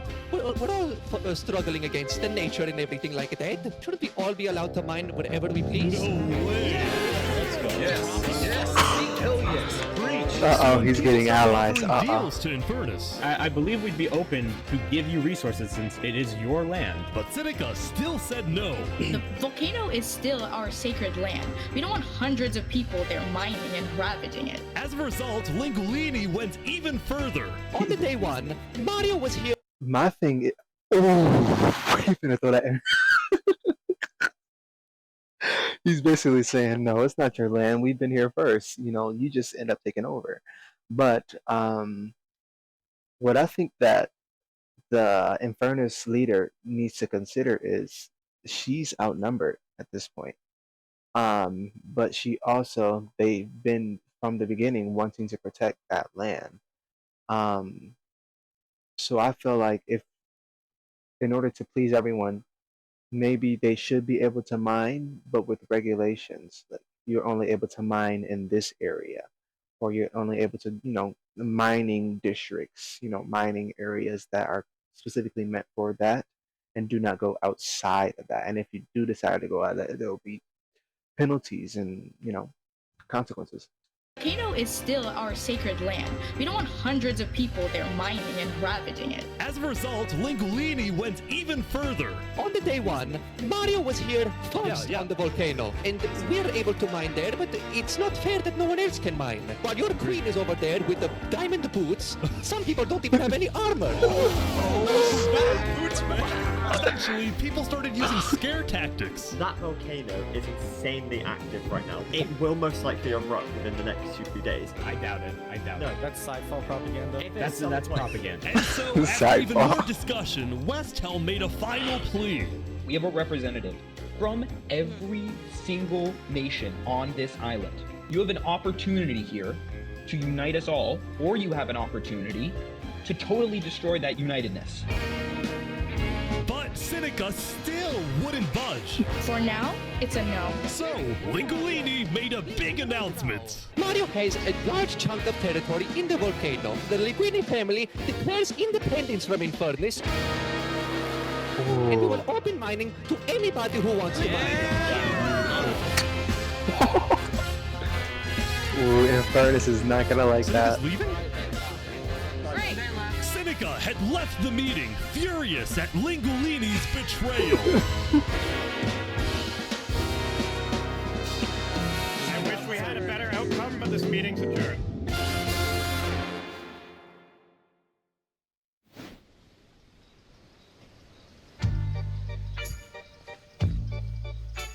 I know she feels Zaps, what betrayed. just happened? Dude, what just happened? Every leader in front of me just died. And you had nothing to do with it. It wasn't me. Someone was in the roof. I'm getting framed-ish. Following yesterday's trap, Saps was on the run, as he was now the most wanted and notorious criminal on Island 2. I'm screwed. What am I supposed to do? He had no choice but to hide amongst the dense jungles and swamps of the southern island. But he also knew that the longer he hid, the more guilty he looked. So earlier, he had decided that he would turn himself in under the condition that he is given a fair trial. Flux, meanwhile, was satisfied with the success of his plan, but it wasn't over quite yet. We got 2 leaders left to kill. Call me Cass, and of course, the guy who demoted me. And because Seraphim was dead, Flux sent another member of his crew to take care of the job. Oh no. Gosh. Oh no. There we go. To the world, this looked like yet another senseless That was the one who has the but bridge. to Flux, it was the strategic progression toward making the people of Island 2 paranoid. So paranoid that they wouldn't trust anybody, and especially not Island 1. In fact, He was the new really leadership pissed about of that Tricolor meeting. was already preparing for Island 1 to invade. I think we should secure our nation, make sure we have plans when inevitable war and fighting starts. Sending aid to Island 1 was officially off the table, and the construction of the Luminara Bridge had come to a stop. After all these days, Flux's plan was finally working. You could really tell that he was not happy about the ending of that meeting. That first meeting, of course. So he ended up assassinating a lot of the leaders. It seems like that whole island is just completely in chaos. Both are right now, actually. But that one specifically is they just lost a bunch of leaders. They just lost another one, the one who was building the bridge towards Island 1, and they stopped construction. So Flux's plan technically is working. His friend is now on the run because he framed him. It's nuts. I'm loving this video. Now, the Cass Coalition, meanwhile, hosted a diplomatic meeting on Day 6 to try and increase the morale of Island 2 before the border drops, although Cass herself was too scared to attend the meeting. And I want to enter, but my members are telling me not to because there was an attempt on my life yesterday. Right. Because Cass was one of the last remaining major leaders on Island 2, she now had guards with her at all times. Here, I'll trade you armor. Why? Just want to make sure you guys do not die. Please don't die. That said, everyone would soon be tuning into the trial of Saporada to find out whether Saps will be freed or executed. Several nations argued over who would get to host the trial, but the Commonwealth ended up winning. We've made this beautiful venue to show the world that the Commonwealth is still the strongest. They did build their mountain nation that they said they will build. Down in the mines, all the My favorite place.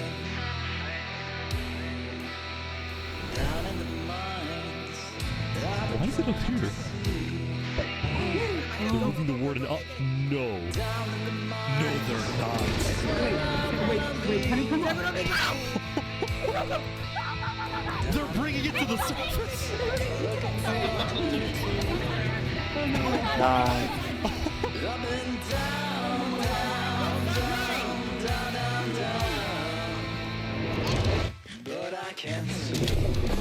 Oh no. Wait, they made it rising lava? So remember that discovery that Sidefall made? Well, it was a warden, also known as the most dangerous creature in all of Minecraft. Sidefall had then renamed the warden to Rising Lava, so that when he was accidentally killed by it, the entirety of Island 1 went into a panic.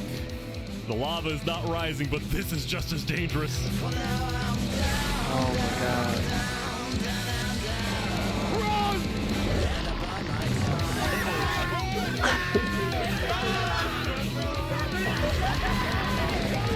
The warden had been unleashed onto Island 1, going from place to place, terrorizing civilizations.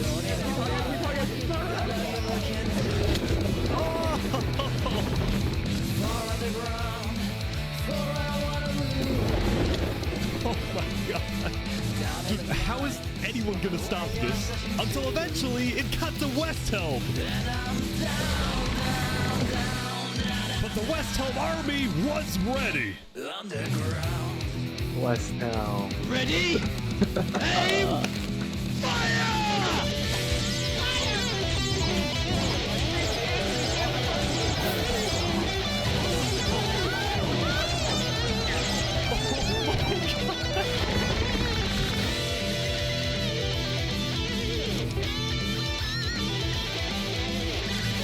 Come on! Oh my gosh! They still aren't able to kill him? So many people just dying.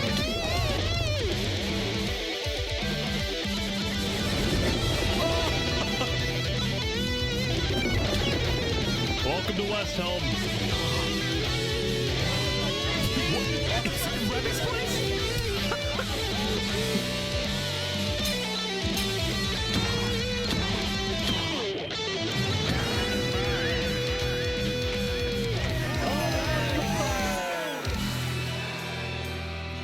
It resulted in a lot of people's death, but that was pretty good. Found a way to kill him.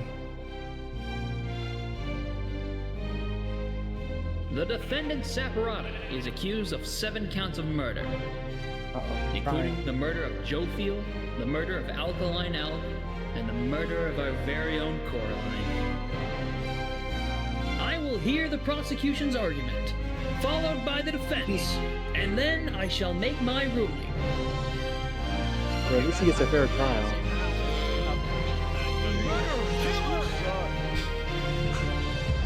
Prosecution, go ahead. Your Honor, Saps constructed a meeting hall which contained the deadly trap, pointed at everybody but himself.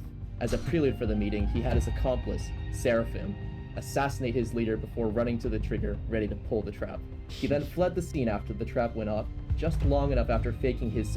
So they believe that Seraphim, or whatever his name, Seraphim, was paid off by the guy who owns the building, whatever his name is. They believe that they were working together in order to get this done. But what benefit would he have to kill all those leaders? Is my question. Surprise. He is not only a cold-blooded murderer, but a terrorist. The prosecution then called a survivor of the trap, Zekor, to the stand. We know after investigating that only one seat had no trap. Can you identify who was sitting in that seat? It was Saporata. And who built the meeting hall with that seat? It was Saps. You killed our leaders. You destroyed our island. May your death today satisfy us all. Then it was time for the defense, for Saps to give the most important speech of his life. All I ever wanted for this island was peace and cooperation between the nations. The loss at the meeting yesterday was extremely devastating and came out of nowhere. But I can tell you right now, I'm innocent. It wasn't me. The leadership in Luminara helped me build the meeting area. He's gonna expose them. And we're the only people who knew about the area before the leadership meeting. That includes the prosecution himself, Thomas 5200. What? Gotoga, Hive Rotation, Snowbird 334, and their ringleader, Fluxion. Hold on. When I left to gather the leaders for the meeting, they must have snuck into the roof of the meeting to make the trap. The people who I thought I can trust the most used me for their malicious intent and killed the leaders and blamed it on me. Saps had figured out he was betrayed and framed by his friend Flux, but he would end up making a critical mistake. I find it rather interesting that Three Below, the leader of Luminara, is one of the only people who survived the trap. I find that rather interesting. What about it? The trap too. Well, Saps falsely assumed that 3 Below Zero, the beloved leader of Luminara, was also behind the murders. And with that mistake, Saps turned everyone against him. Oh, Saps, is that all you have to say? I guess. All right, I'm ready to make my decision. Judge Timebomb, find Saporada. Guilty. Guilty on all counts. Yes. Yes. Saps is to be taken to the top of the gauntlet and executed immediately. Executed. Oh, that's it.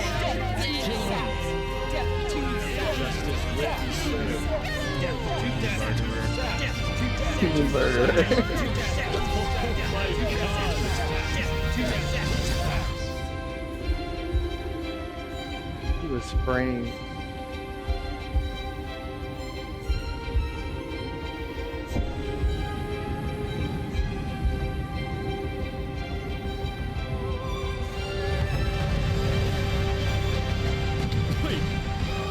All because he says something about their beloved leader. What was it? 3-0. He was beloved by his people, and that's exactly why they kicked out. What is it? Zilkran or whatever it was.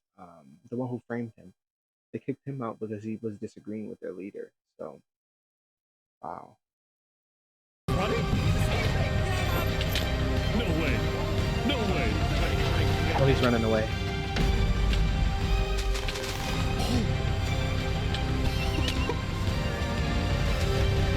Get out of here, buddy. You're not going to survive. Fall damage. He's done for it.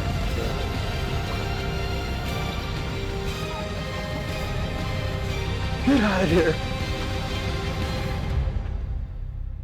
Where'd he go? Bodyguards. He escaped, man. Did he actually get away? You gotta be kidding me! No!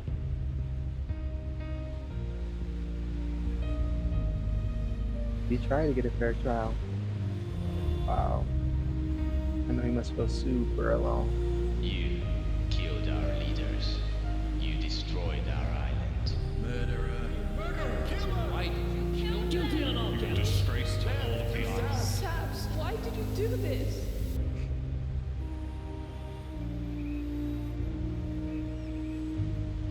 You gotta feel bad for him. This is not his fault.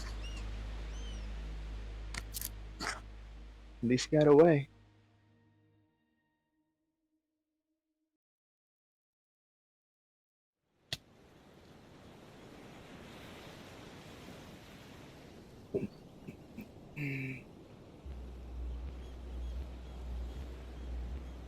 Shouldn't it be dropping soon? Yeah, I think so.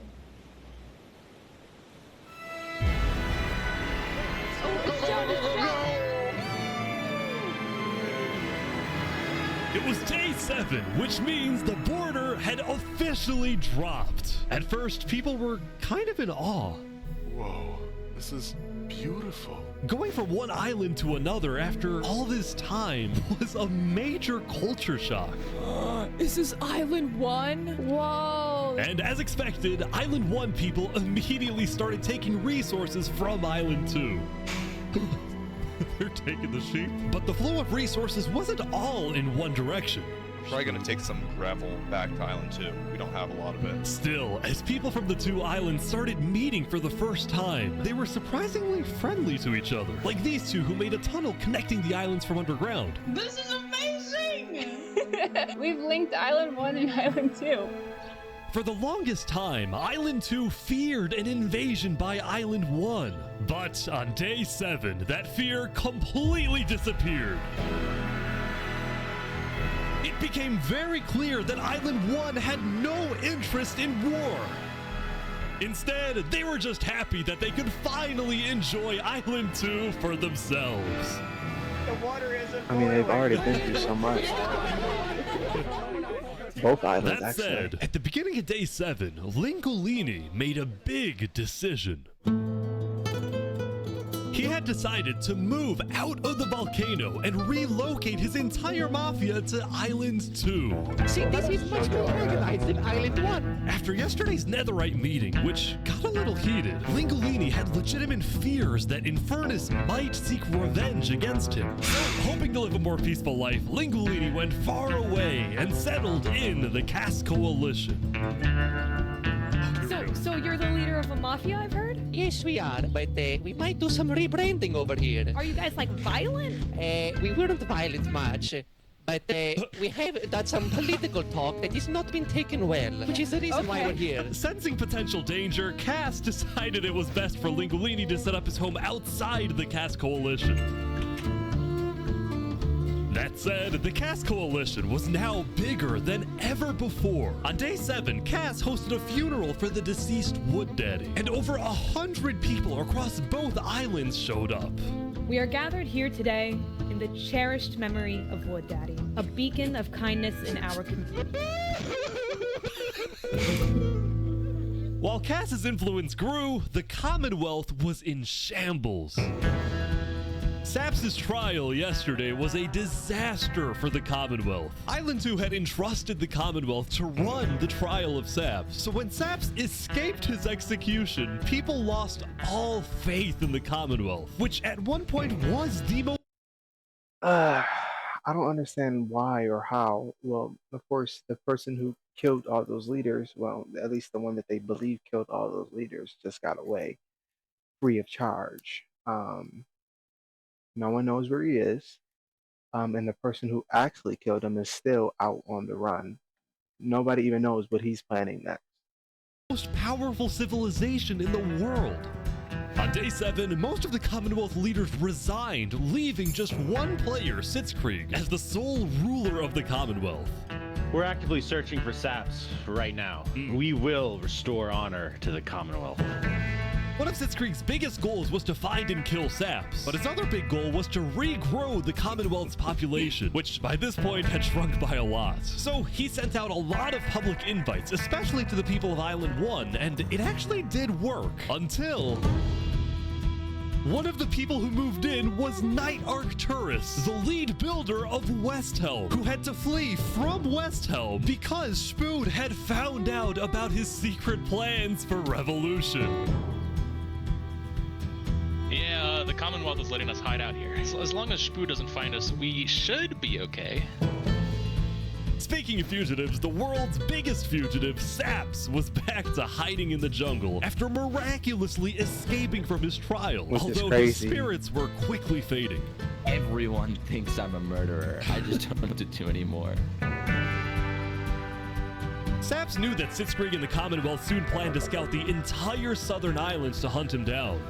So on day 7, Saps decided that his best bet was to leave his home island and flee to Island 1.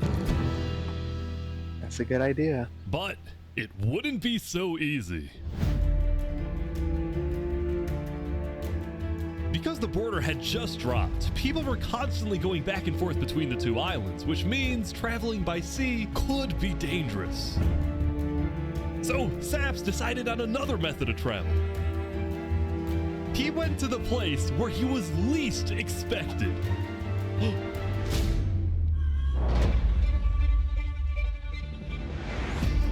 He's trying to use the bridge. No way. No way.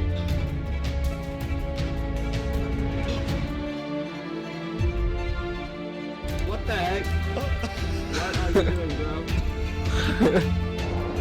Get out of there, Saps. Get out of there.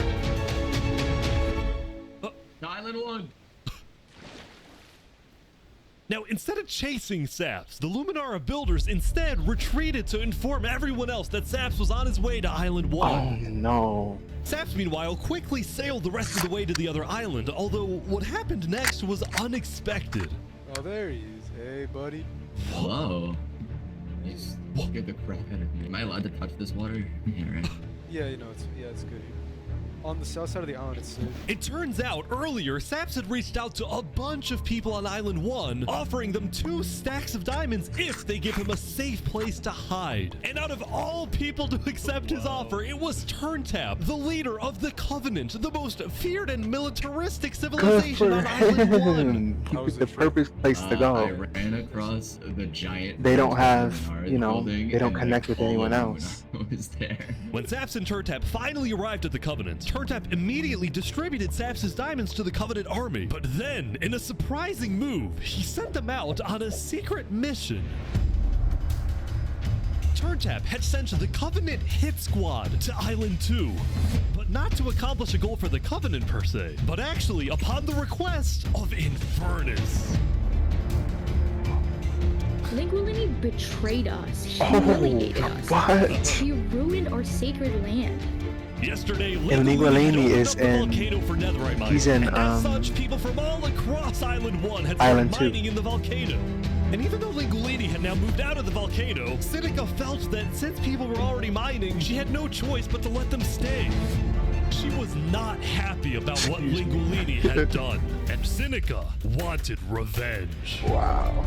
Oh! They're killing the entire mafia. Another one down, baby! Oh my god. Now, the reason the Covenant was willing to do Sinica's bidding wasn't just because she let them mine for netherite before anyone else. But because as a civilization that values honor and loyalty, the Covenant didn't appreciate how Lingulini so publicly betrayed Infernus. It was very, yeah, it was very, yeah, I would feel the same way. We could have had Island 1 at peace and world peace, and we still can, really. Oh, here they go. But over my grave, he will not be a part of it. Oh, they've got him. They've got him. Yeah, that's it.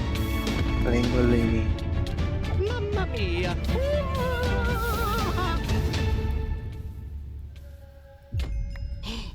The whole mafia is gone. The Covenant had massacred the Lingulini Mafia. Before anyone could retaliate, the Blue Cross announced they would schedule a hearing, calling on the Covenant to explain what they had done.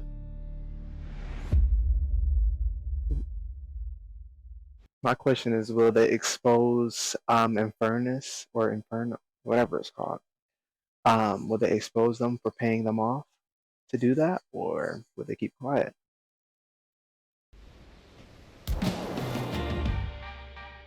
Howdy, Flux. Oh, you got some fancy armor now. Yeah, got it from Island 1. Wait, really?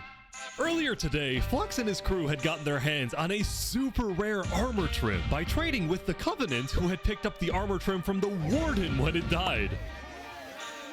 Now, of course, Flux had no idea that the Covenant was also trading with and harboring his arch nemesis, Saps. But he did know one thing. I heard Saps ran to Island 1, so we put out a massive bounty on his head. Flux was now determined to have Saps killed, because Saps was the only other person in the world who knew that Flux was behind the murders of all the Island 2 leaders. Basically, if Saps dies, Flux gets away with everything. And ideally, the sooner Saps dies, the better, because of incidents like yesterday.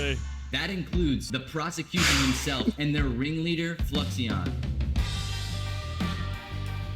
Fortunately for Flux, it didn't seem like anyone at the trial believed Saps. If anything, Saps' accusation only made people hate him more, especially the people of Luminara, who weren't happy that Saps accused some of their fellow citizens. What do you want to do to Saps? Kill on site. We hunted him down the other day. We couldn't find him, but we have speculation of where he is. After the And murder, he went back there to cross the bridge, and they wanted him dead the soon most. planned to host an election, and the current frontrunner was a player named Legacy. Me and my parrot, we've just been going around to different houses, knocking on doors. I think we're gonna win this thing. For a moment, Flux also considered a run for leader, although he had basically already accomplished everything he wanted to do. Look, no matter what people say, Island 1 was planning to invade us. They would have just walked right ahead. But now that we have stronger leaders, more cautious leaders, they're not gonna do that. We have world peace. And not because of a bridge, but because of me.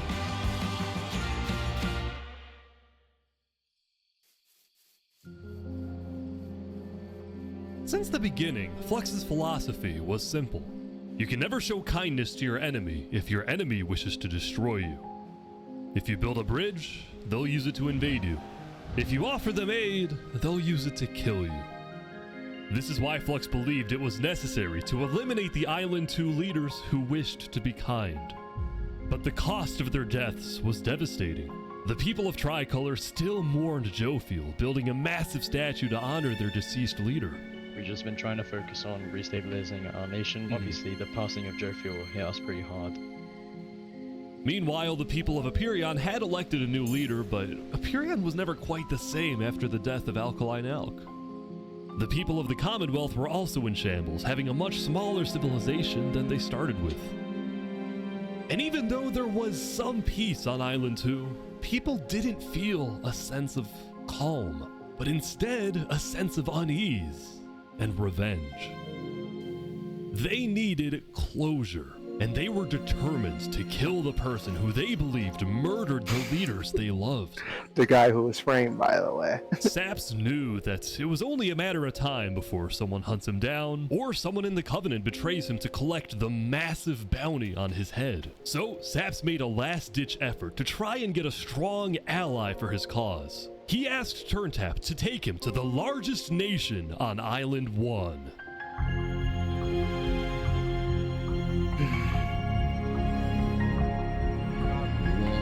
My favorite.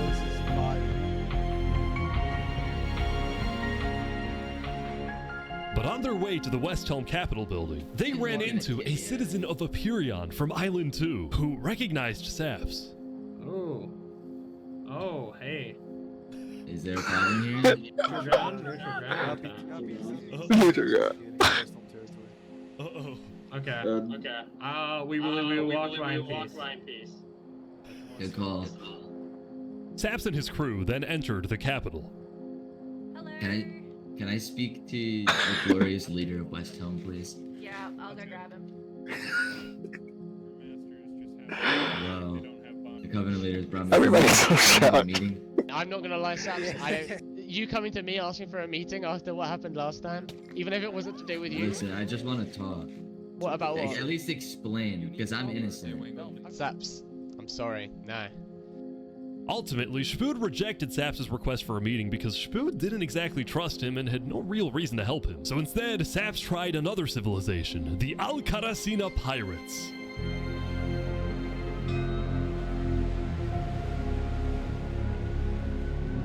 Although when he arrived, things felt a little off. Now, since you're here, you have to drop all your gear. I'm just kidding. Well, about that. Wherever you think is the safer option. At the end of the day, I don't want any of you guys to get killed for something that I'm being framed for, you know? But then, suddenly... Yeah. Need to leave? What? Sorry, what? Where's he going? Turntap had realized that the pirates were planning to kill Saps to collect the massive bounty on his head. So he told Saps to run. Yeah, the pirates shouldn't be trusted. 1 second, you gotta go back to Covenant like immediately. We probably shouldn't have come out here. Now, on their way back to the Covenants, Turntap suddenly started acting suspicious himself. Are we safe? Is everything fine? What's going on? We need to go back to Covenant right now. You need to tell me what's going on, or I'm not coming with you. Dude, either like you can handle this on your own, or like just. Here, I'll explain to you on a sec. Just come on. Listen, it's hard to trust people right now, so I'm putting Yeah, a lot of faith into you. This is so suspicious. As Saps ran, he pondered his choices. Either he puts his life. I gotta pause it, but I can understand his fear because now he just got rejected by what is it, the king or whatever it was, to West Helm. People recognized him in the city because, you know, obviously there's trade going on now and people are able to travel from each island. He was recognized from somebody that was on his island. And then now the pirates were planning to kill him. There was a complete trap under him. They were getting ready to kill him. So he just whispered to him that they got to run and go.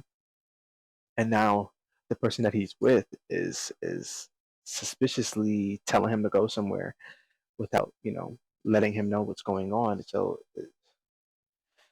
I hope he doesn't die because it's really not his fault. In the hands of Trentop, who may be wanting to kill him and collect the bounty for himself. Or he runs away. Now.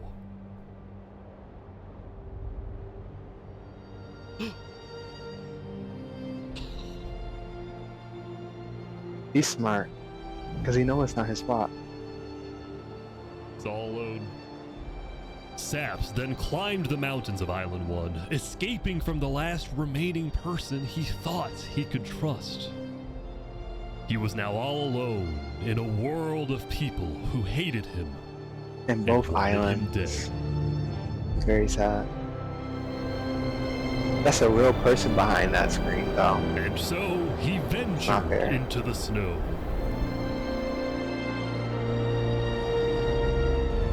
And started collecting blocks.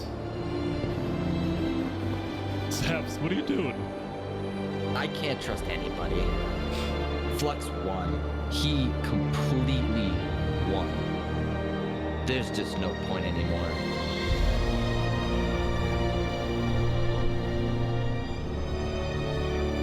On day 7, Saps built a tower in the tundra, a monument for people to remember him by. And he planned to jump off.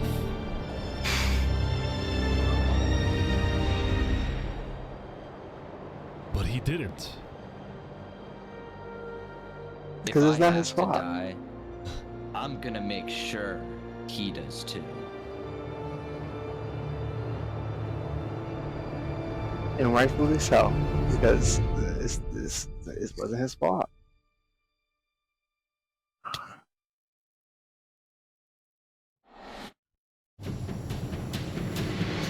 Welcome everyone! Today we have 2 new prisoners who will fight to the death. Rinit, you are charged with the attempted murder of several innocent West Helm farmers. Remy, you are charged with conspiracy to murder West Helm food supplier Dino's Earth.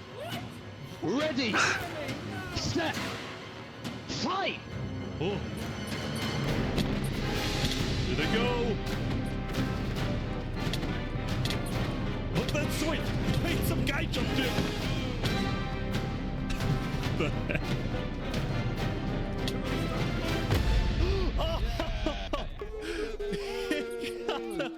He won! Remy the Rat had won his duel in the Coliseum, and all of his crimes, including the murder of dinosaurs, were expunged from his record by Emperor Shfood himself. He was now a legend, and his restaurant became more popular than ever before. He put his head on the floor. Now, it's been a busy few days for Emperor Shfood. He was always working on different things. Have you seen our aqueducts? Show me your aqueducts, Shfood. Look at it behind you! Look at it! So what's the use of this? I don't really know. What is the point of anything? We just build. We have too many builders, not enough ideas. Now, while Shfood was an effective leader, he did have to constantly watch his back for assassins. You know, I've thwarted like 5 Why? assassination attempts, and guess what? I've just found out about another. No way. Shfood's entire reign I think I've said that. I think I said that earlier. His group is so loyal to him, and he has such a reputation. And I also said that any assassination attempts against him would probably not work, just because he has so many people backing him up. And he continues to build a legacy, I guess, and his nation is popular. Began with him almost being killed, so he was always extra careful and sensitive about where he went and who he associated with. It's also why Spood was particularly angry when he found out that one of the people who planned to kill him was his own lead builder, Knight Arcturus. According to some of my sources, Knight Arcturus was seen in the Commonwealth earlier today. Really? Spood had sent spies across the world to find Knight Arcturus, and when they discovered he was staying at the Commonwealth, Spood immediately reached out to Sitzkrieg to request he be handed back to Westhelm. However, given that the Commonwealth was low on citizens and needed good builders, Sitzkrieg decided to reject Spood's request. I'm not just going to give up one of my builders. The Commonwealth does not give in to tyrants. This made Spood erupt with fury. Oh, I'm gonna make sure that everybody knows the Commonwealth is corrupt. They said that talking.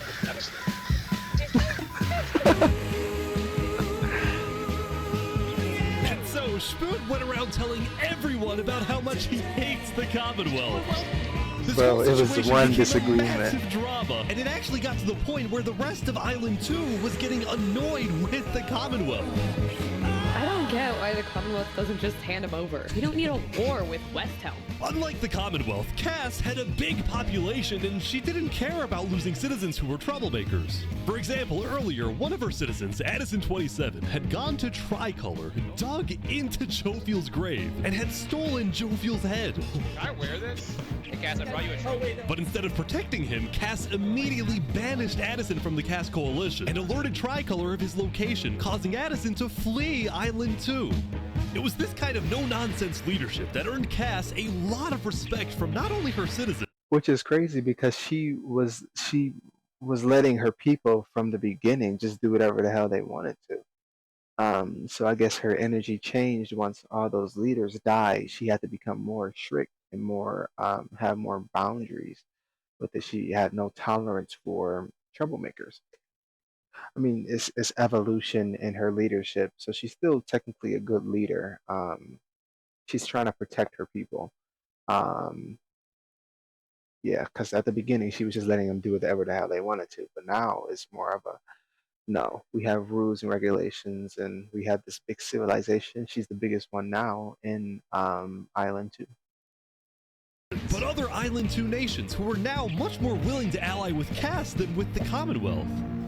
The very existence of the Cass Coalition also provided a sense of security to smaller groups, like this new nation who are mostly cheese merchants and call themselves the Conquistadors. This is the way of Conquistadors. Since the border dropped yesterday, the economies of most Island 2 nations were prospering, with heavy amounts of trade and tourism between islands. Meanwhile, in Barbie Land... Ish. I have news. What? I'm marrying Oppenheimer. What? On day 8, the player What? Oppenheimer The had one who was supposed to be marched against into him? Barbie Land, I mean, but it was instead of destroying against it her? with a nuke, he apparently liked it so much that he proposed to their leader. Ish, consider this your invitation to the Barbenheimer wedding. Thank you. In Luminara, meanwhile, the citizens were inventing new technologies. This is the power switch. It's 16 furnaces working together simultaneously, and it has a bunch of hopper minecarts on the inside distributing everything. As much as Luminara was finally starting to live up to its name as the light of Island 2, little did its citizens know among them was quietly living the world's most deadly group of terrorists. I'm thinking of running in the election tomorrow. Oh yeah? Legacy's pretty popular, but I'm not worried. While it seemed like each of the Island 2 nations had their own separate goals, they were all still united under one mission: to find and kill Saps. In fact, by day 8, Luminara had told all of the other nations that Saps had fled to Island 1, and some nations were already preparing to send out hit squads later today. Wow. But Island 1, meanwhile, was currently dealing with a whole other political drama: the murder of Linguini. I cannot conceive how we are being this civil about this. They came in, they found him in the hole, they drowned him in lava. This player, Vietnam, was one of the few remaining survivors in the Linguini Mafia. Vietnam had escaped the Covenant's attack and wanted to get revenge against the Covenant, but was finding it surprisingly difficult to gather support. See, while the Blue Cross condemned the Covenant, nobody was brave enough to declare war on them. People feared the Covenant and its army, which is why Seneca secretly asked them to do the deed instead of doing it herself. If people knew that she was behind the attack, she would be in big trouble. But for now, nobody would face any consequences for the massacre of the Lingulini Mafia.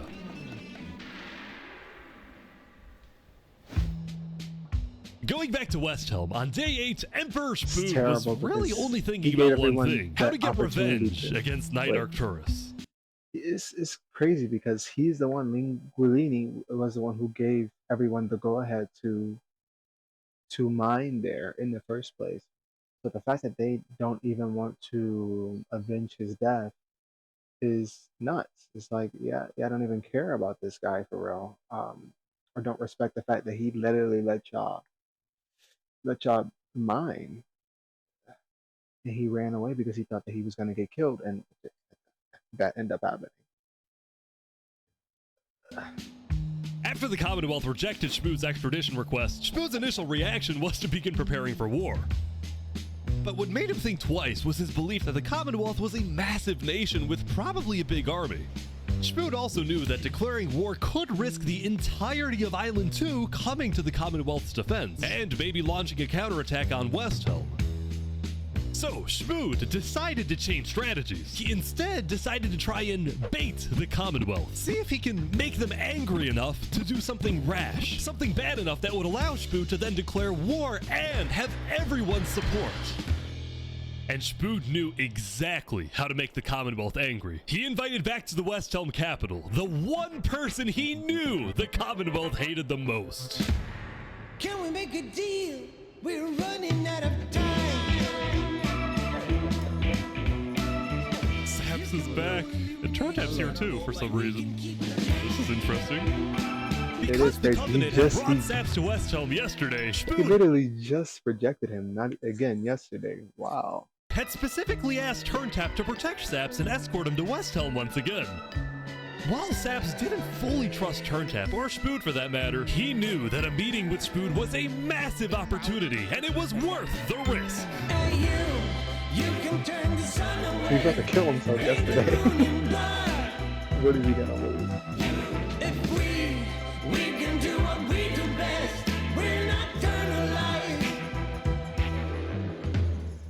Saps, you are the person that, to my knowledge, murdered all those people on Island 1. Island 2, sorry. It was not me. There is a person on Island 2 that is behind all of the assassinations and the corruption. His name is Flexion. Emperor Shmood was having trouble believing Saps, but he went along with it for now. Well, it seems like we both have gripes with Island 2. Shmood then proceeded to tell Saps and the Covenant about his feud with the Commonwealth, and how he needed Island 1's support in case a war breaks out. There was just one problem. The Blue Cross Alliance was as good as dead. Infernus had basically left the Alliance after the last meeting, and the Covenant had stopped responding to the Blue Cross because of the Lingulini situation. So Shmood decided to take things into his own hands and individually call the big four nations of Island 1 for a meeting. And he wanted Saps to be there so he could tell the leaders about corruption on Island 2. Now, because of Saps' reputation, Seneca and Benji were hesitant. But as long as the meeting was in a wide open area without a roof, they decided they would go. Oh, so you turned the sun away. How could you be so cruel? Ooh, hey. You wrapped the moon in ice. That's not nice. Not nice. To begin the meeting, Shmood first had Saps tell his story. I've been put on trial and sentenced to death for a crime I did not commit. Shmood's goal with this meeting was to convince all the leaders that Island 2 was a threat to Island 1. One of my right-hand men was murdered in cold blood by someone in association with the Commonwealth. It's one of the many injustices I've heard about on Island 2, and I want justice. Then, Turntap of the Covenant made his own statement. A few days ago, Covenant was approached by Luminara to speak of a potential trade agreement. Legacy AN approached me in regards to Flexion, the guy who Saps is claiming killed everyone, which I do believe. Whoa. Apparently, back when the Covenant traded armor trims with Flux, they had also done the same deal with Legacy. And and Legacy had voiced concerns to Turtap about Flux's run for leader, including how Flux was demoted from second in command, and rumors that he's paying people diamonds to vote for him. This gave Saps and Spooth's stories a little more credibility, which was crucial for getting everyone on board with West. So this is good because not only is he able to defend himself in front of all those leaders, because obviously Island 2 was not letting him, they wouldn't give him a chance at all because all of their leaders were killed. But now, I think Fluxion is also in Island 1, and so is now Sap. He's in Island 1 under the protection of West Helm. He now has a chance to defend himself and make clear, and now people are coming with new information to support these claims. So it's looking good for him so far. He's paying people diamonds to vote for him. This gave Saps and Spooth's stories a little more credibility, which was crucial for getting everyone on board with West Helm's military proposal, which was, if any nation from Island 2 attacks Island 1, then the entirety of Island 1 must strike back. If all leaders are in agreement to this, please say aye. Aye. Aye. Aye. Good. This is for us a problem. Benji was hesitant to join any military alliance because Elysium was the nation of peace, and he knew that his people were opposed to any changes that threatened their peaceful lifestyle. Council might not agree. Do you believe if Saps was at the council meeting, would he potentially have the chance to convince them after telling his story? I think he might. As long as Saps agrees, it's up to you. I mean, yeah. Saps and a few of the others then walked to Elysium on a mission to reunite Island 1.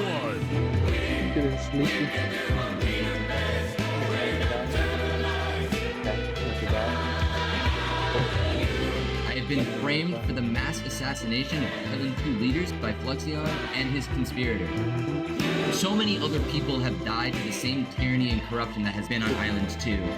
I'm just so lucky to be alive and share my story with you guys. But as Saps spoke, the people of Elysium still had some doubts. Against the corruption in Island 2, which is... But who? What does that mean? That's vague. What does that mean? Are we going to corruption? Elysium wasn't convinced that potential corruption on another island was enough of a reason for Elysium to get involved. But then, suddenly... A few days ago... What the... What is this? About 15 members of the West Helm army had inexplicably walked right through Elysium. They quickly left, but it certainly didn't help the tensions. Nonetheless, the proceedings continued. They're being rushed here to pressure us. We're going to be deciding whether Elysium citizens would go to war. I think Elysium citizens need to have a say in that. Yeah, I agree with that. After even more deliberation and after even more time passed... Excuse me. I love your I want builder. to say something important. The troop of people that came by, they are apparently the military from West Helm. We have reasonable suspicions to believe they are going to launch an invasion of Island 2 in the next 5 minutes. I do not know. What are you talking? Emperor Spood had grown impatient. After Spider informed him that progress was stalling, Spood had decided to send a squadron of the West Helm army into the Commonwealth's territory to find and arrest Night Arcturus. The leader. Oh boy, they're almost there, I think.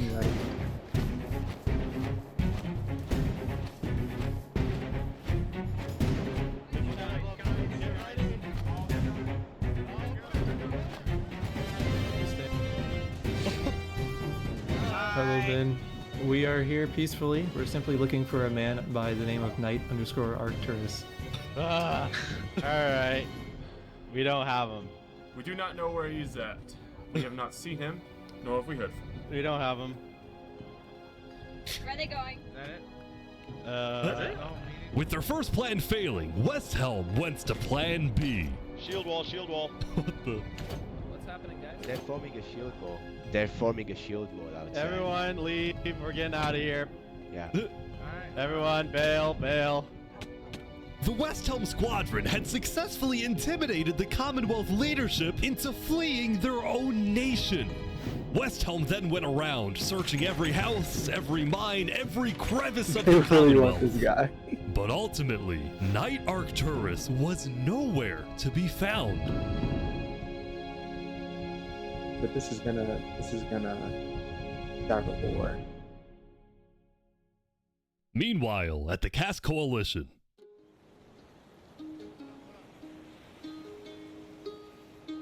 Hey, can I run something by you real quick? Yeah. You know how everyone's trying to kill Saps because of what he did? And then during his trial, he was all like, Luminara was behind this. Luminara built the trap. The leadership in Luminara helped me build the meeting area. That includes the prosecution himself, Thomas 5200, and their ringleader, Fluxion. So, I was sailing past Saps' place a few days ago. God, this dude is digging. Or what? Oh.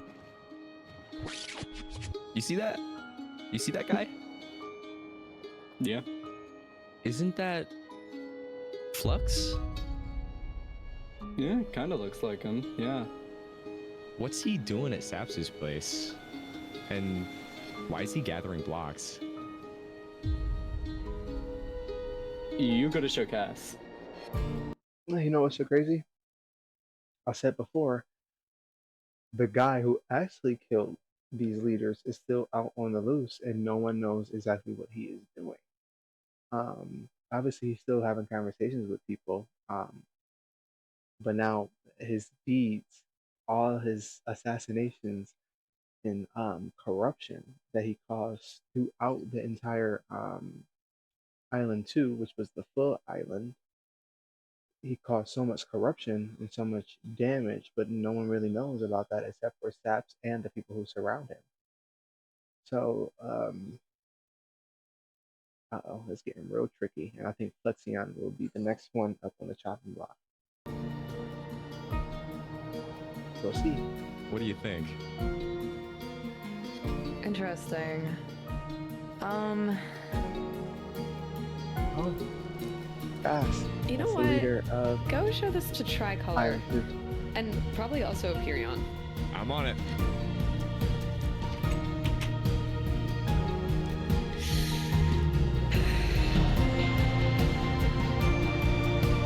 A citizen of the Cask Coalition had been reviewing his old video footage when he happened to notice Flux digging for sand, a prevalent material in Saps' roof. On its own, this wasn't the best evidence. But for some people, it did raise some questions.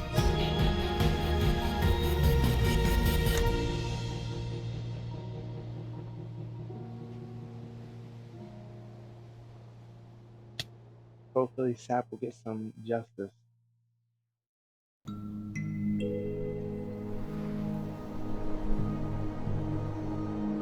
Yesterday, Saps had spent the day getting brought into meetings with the most important people on Island 1, and he didn't really know what to make of this. In one sense, he was incredibly lucky to finally have some support. But he also questioned how real this support is, and who he can really trust. See, Saps knew that the Covenant generally did not like the people of Island 2. The Covenant believed that Island 1 was the supreme island with better culture, customs, and traditions. They were also known to be ruthless, having massacred the entire Lingolini Mafia. It's why Saps was suspicious of Turntap's offer to continue protecting him, especially after he ran away. But Saps knew he needed powerful allies as world tensions were ramping up. When Spoon invaded the Commonwealth yesterday, he got a lot of criticism, mostly from his own neighbors who were blindsided by the move. Spoon could have dragged all my people into war. Elysium is a nation of peace. Like that, any hope for a Big Four alliance was basically dead, especially since the other nations were now dealing with problems of their own.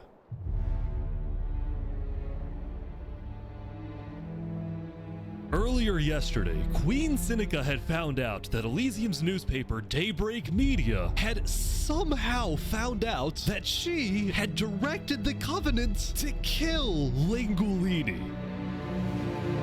Wow. This is why Seneca was so quiet yesterday during the Island 1 snow meeting. She knew this story would be coming out, and she was trying to figure out how she would respond. And on day 9, she made her decision. To dissuade people from invading Infernus, she would show strength by doubling down and hold a joint ceremony with the Covenant, parading around Lingulini's head.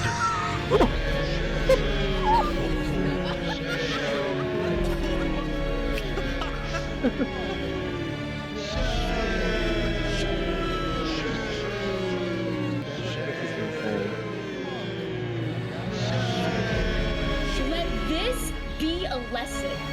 Shame to those who disrespect our volcano.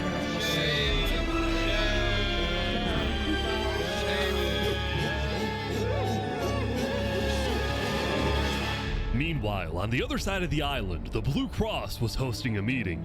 Vietnam, I'm getting word that Infernus is having a ceremony to burn the head of Mario. If I can't get his head back, then it's war. I will put my hands around each and every one. The leaders and representatives then decided that Infernus needed to be punished, and they started discussing whether or not to declare war. But then, not even a minute into the discussion... Okay, so what's crazy is because they didn't know until the news broke out from Daybreak, I think that's what it's called. They didn't know that she, the queen, had the queen of Infernus, had in fact killed Lingulini, because they were wondering who to punish for this crime. But they didn't want to go and attack I forgot what that nation was called, but they didn't want to go attack them because they were all scared to attack them. But they found out who the actual person was now. So now they have the power and you know, the strength to do whatever they want with her, because she's not as scary as that nation is. Everyone is against them, then we are not going to... Benji's dead! Benji's dead! What? Benji, the leader of Elysium, had suddenly died. And before anyone could even ask about what happened, a member of Daybreak Media made a shocking revelation. We know that Benji had been one of the people who made the call to kill Lingulini. What? Apparently, Benji had admitted to Daybreak Media that he, alongside Infernus, had approved the killing of Lingulini. At the time, Benji believed that killing Lingulini would finally resolve the conflict over the volcano and bring peace to the island. But he ended up seriously regretting this decision, so he told Daybreak Media everything, exposed Infernus, and then ended his life. This is wild. Now, because Benji had repented, the Blue Cross Conference decided not to punish Elysium and instead focused on Infernus. I don't know about war. Maybe a trial? Give Infernus a chance to tell their side. Flux was representing Luminara at the meeting, and the leaders actually agreed with his idea. So later today, there would be a trial against the entire nation of Infernus. Now, when the meeting came to an end, Flux was approached by a few guards from Tricolor. Alright, look. We know about the assassinations, alright? What assassinations? You're under arrest. You're coming to Tricolor. You're gonna have a fair What? trial. Just come with us. What are you talking about? Tricolor had issued an arrest warrant for Flux after they obtained incriminating video evidence from a citizen of the Cass Coalition. Being possibly responsible for the death of Jovial in any capacity. What are you talking about? We know Seraphim was guilty of that. There are concerns that... So right now, I think they are in Island 2, if I'm not mistaken. Or Island 1, because Island 1 is the Barren Land nation. And Fluxion is from Island 2. He's from the Full Nation, and he's the one who killed all those leaders. So he's technically in enemy territory. Um, wow. Uh, yeah, I think that group, that blue cross is meant for both islands. And that's why he was there. He was representing his once nation that he was the second in command, but the leader kicked him out. And he ended up sending someone to kill that leader. All the assassinations have to do with him. So now they're going to arrest him to put him to trial. They said they're going to give him a fair trial, so we'll have to see what happens. You may have been involved in other ways. If you believe yourself innocent, I believe that you are. I trust that you're innocent because you told me you were. But right now, the most important thing you can do is simply go to the trial and prove that you're correct, which I believe This you is are, an okay? outrage against Luminara. I cannot No. believe that you would accuse me of this. Now, the truth was, Tricolor wasn't necessarily convinced that Flux was guilty. They just wanted Flux to go to trial so that he could answer their questions about the videotape. Why didn't you not bring this up beforehand? So if you were guilty, you'd run away. You're seriously scared that I'm going to run away from a trial. You agree after what happened with the Commonwealth, we could ever be too careful about stuff like that. We're both Fine. not. Fine, I will go. But this is an outrage. All right, let's go. We're gonna remember this. We will not stand for this. Flux is getting arrested by Tricolor. It's very crazy that it's them who did it, but their leader was killed. So The group then passed through Elysium and were about to sail off to Island 2 until...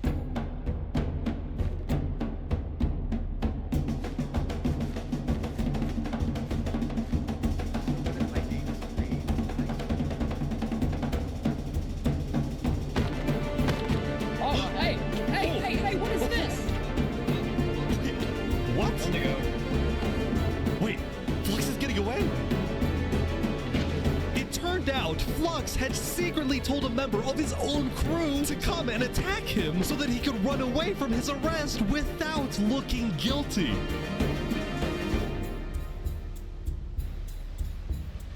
When Flux returned to Luminara, his whole world had flipped upside down. He believed he had covered all his tracks, that he had gotten away with everything. But for now, he had to remain calm and decide on his next move. what is he gonna do? Yeah? We've just been informed that you have ties to the Covenant, and they're working with Saps the Traitor. So the problem is, we're afraid you're a national security threat. You have two choices right now. You either drop out of the election this instant, or we can do this the hard way. Oh, that's tough. All right. By forcing Legacy to drop out of the election, Flux had automatically become the leader of Luminara. This guy is something else. Which means if Tricolor still wanted to arrest him, they wouldn't be able to just walk ahead and take him. They would have to invade Luminara itself. Which will put Island 2 in jeopardy. Wow, this guy is literally...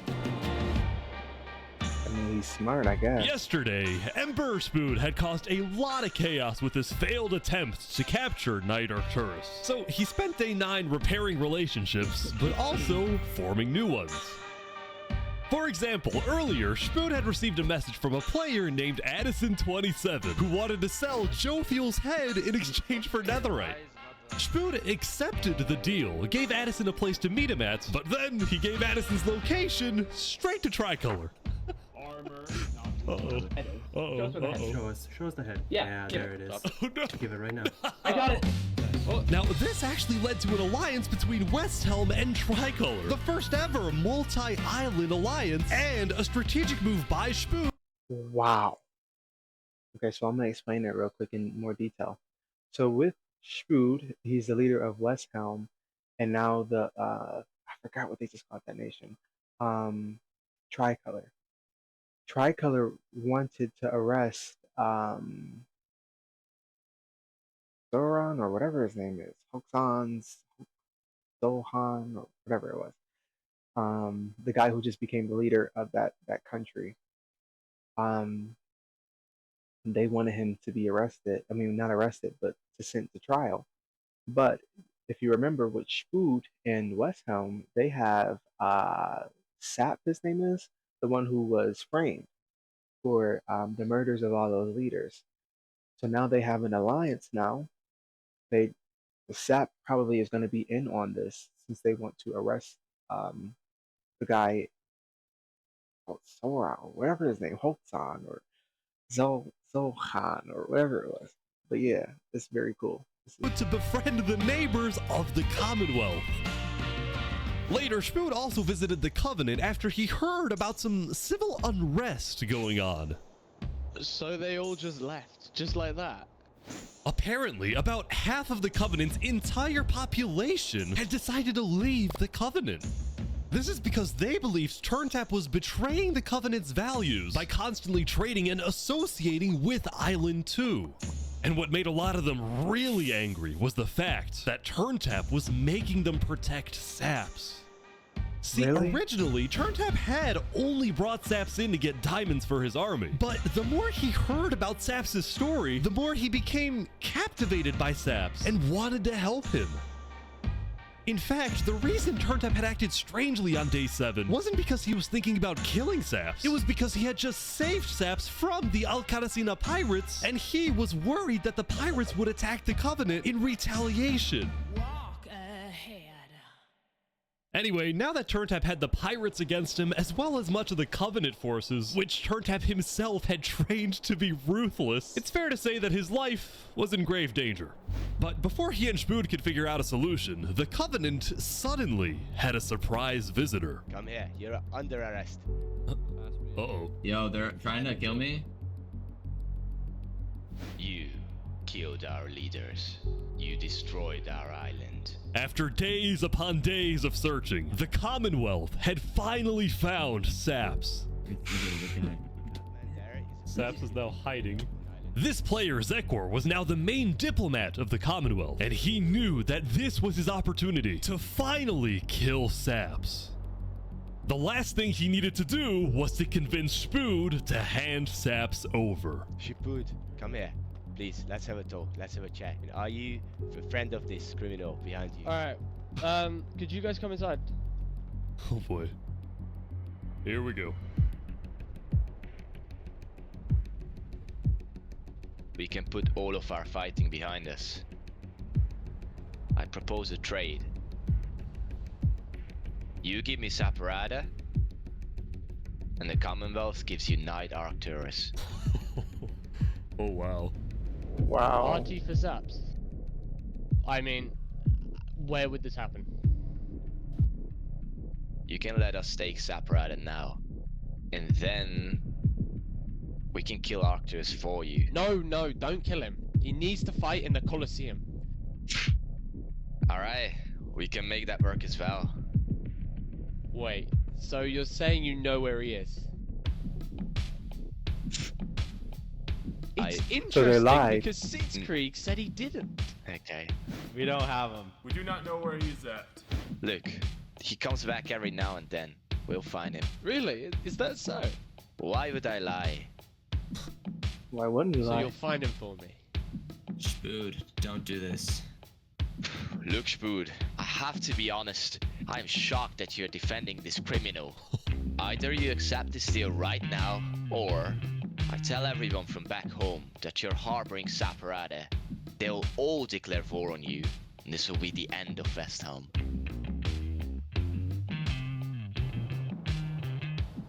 What?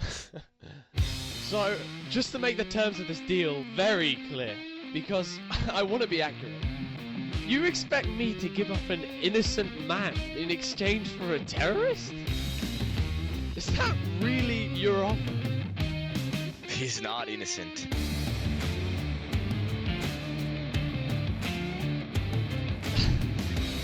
Alright.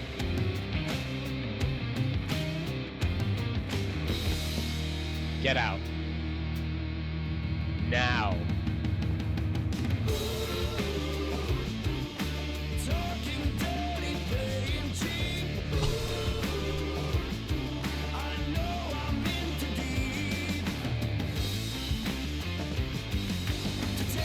Now, good on him for defending, obviously, the innocent man, because we know that he's innocent.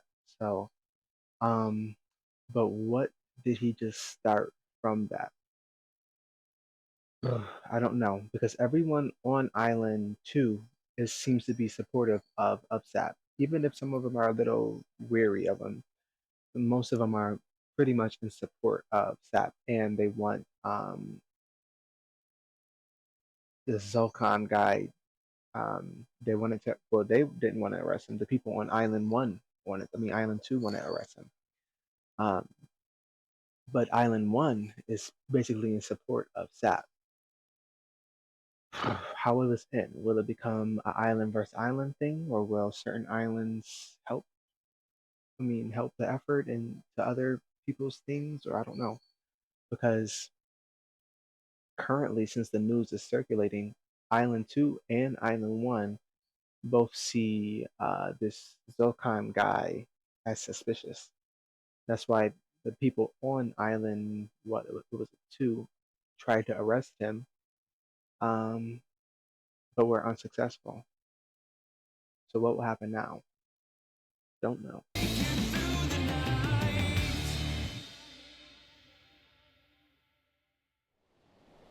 Soon, it would be time for the trial of Infernus, which had become a very anticipated event because Seneca had told everyone that she actually planned to attend.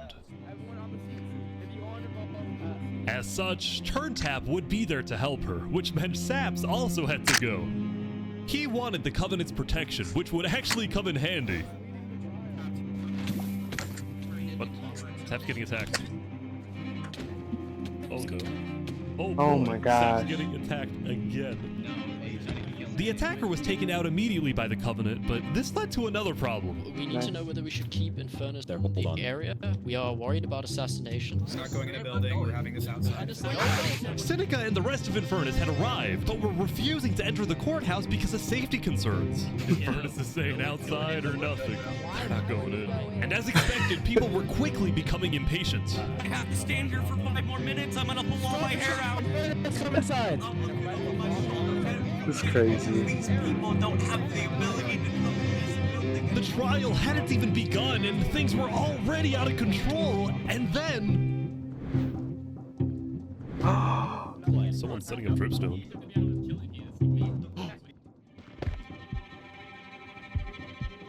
Who was that gonna kill? No! Get away from there! Please don't tell me who just died. Oh!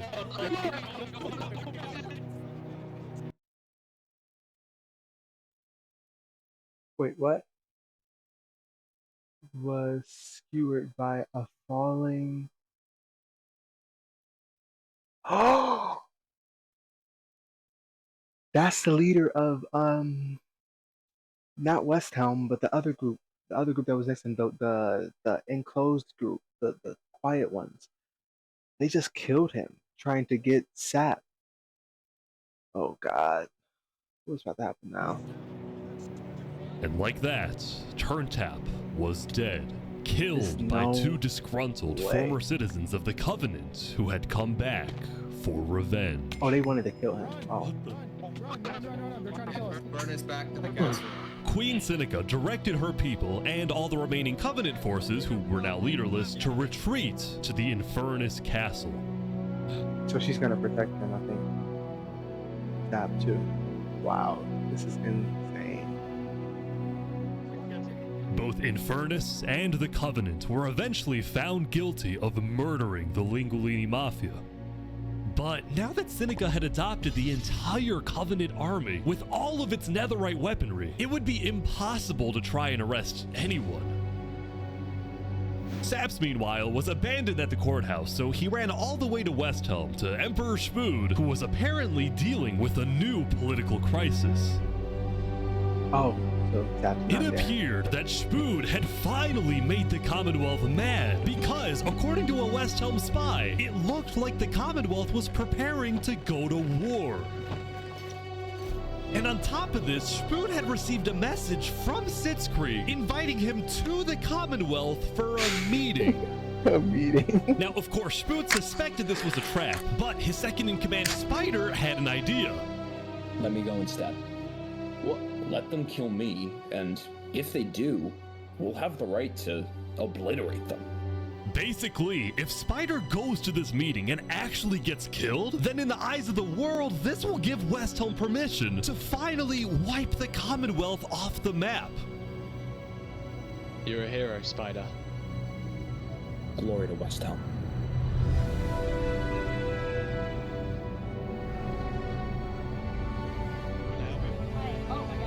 These guys are all waiting for something to happen.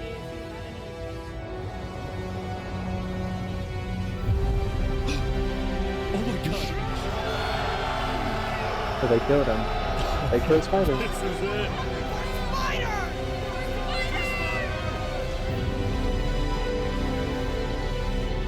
And they have a bigger army.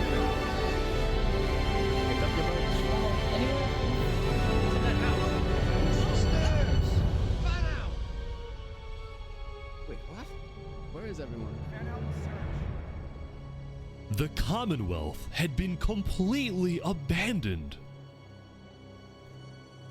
See, after Zekr's meeting with Spood, Sitzkrieg had tried to rally all of Island 2 against Westhelm, but not a single nation joined him. Throughout its days, the Commonwealth had faced chaos, infighting, global humiliation, And people were already tired of the Commonwealth. So just that move in general really put them in a, let's say, a shitty position. Because like, what would make you think that starting a war against a bigger country than yours already, you have zero clue of what type of allies this country had in general? Because what was it? Infernus, they had close connections with Spood already. So and they have netherite armor and netherite tools. So just in that simple fact, they were dumb, because not only did you just start a war with the entire island of Island 2, your own island doesn't even like you. Your own island doesn't even want you around. And they did not support you starting what is a war now. and now Sitzkrieg was utterly defeated. So, as a final jab against Westhelm, Sitzkrieg decided to kill Spider before dissolving the Commonwealth once and for all. Sitzkrieg and his remaining citizens then decided to pack up and relocate to the one place in the world that Westhelm wouldn't be able to infiltrate.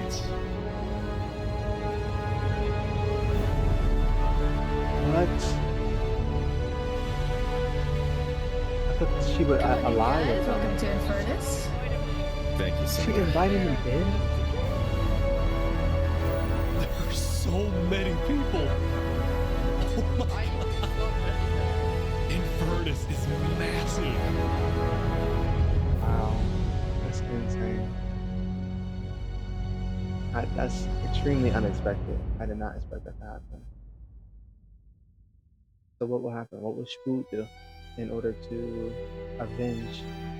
Meanwhile, at the Cass Coalition, it was the end of another good day. The farmers had produced plentiful crops, the businesses had made lots of sales, and there was even a birthday party. But while her people were happy, Cass knew very well that the outside world was quickly growing out of control. As leader, it was Cass's duty to keep track of all the world conflicts, but by day 9, they were simply overwhelming. She watched from afar as the Commonwealth fell apart. She watched as world leaders died left and right. She watched Infernus avoid justice by blocking themselves off, with netherite at their defense, as well as the volcano's sheer height. Yet despite all the turmoil, Cass spent most of the day trying to solve what was now the world's biggest mystery. Who killed all the leaders? Had really murdered all the Island 2 leaders. Was it Saps, or was it Flux? Flux, that's his name. See, earlier at the Blue Cross meeting, members of the Cass Coalition were listening carefully. Covenant was propagating anti-Island Jew propaganda, which is ridiculous. Yeah, we didn't agree with that. Island 1 never had beef with you guys. It was really just a covenant. They can see that Island 1 is gearing up to invade us. Then at least they'll know I tried to warn them when Island 1 comes and kills us all. But the Covenant was going to invade us, right? Honestly, probably not. I think they were just trying to scare you guys. Flux had fully believed that Island 1 was going to invade and even yelled at the other leaders for doing nothing, which made Cass think, what if that's the reason he killed them? Besides, what would be Saps' motive? There wasn't even a motive alleged during his trial, yet he was still found guilty. In fact, thinking back, the trial... That is insane. I literally said that earlier. There is no reason for him to kill all those leaders. The only person who actually had a motive for it would be Folks, or whatever his name is. Stupid name, anyway. He was the only one who actually had a motive to kill all those leaders. It took this long for them to figure that out. All those leaders died in the process. Wow. The trial itself was suspiciously short, and the judge made a decision very quickly. Well, on day 9, one of Cass's citizens was scouting the Commonwealth and figured out why.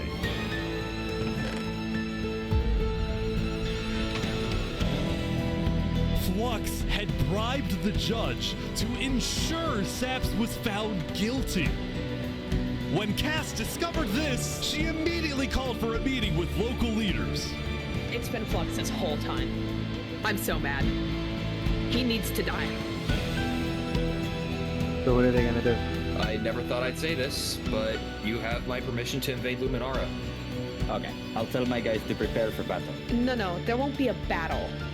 We go in, we take him out, we leave. Got it? Sounds good. See? All right, first thing tomorrow.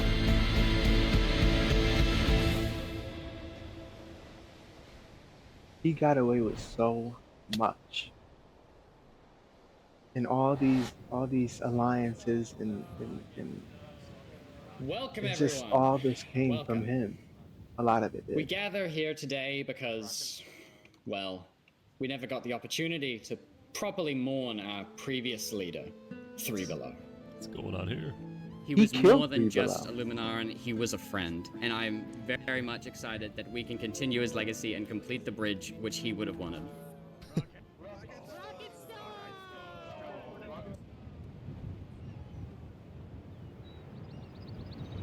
Wow. I'm glad they found the truth. That is insane. He has no idea. All He's right, about let's to go, be let's go. And so, the Cass Coalition set off on their mission to kill Flux once and for all. On the way, Cass stopped at Aperion to rally their people. We've found the person responsible for the multiple leader assassinations, including the assassination of your own president. Are we Yep. ready to fight for They're the areas Luminara to go and to. for justice? Ridiculous. The plan was simple. His own Aperion people would don't even invade know that their Luminara from leader the was south, killed by while the him. Cass Coalition approaches from the sea so that Flux can't escape.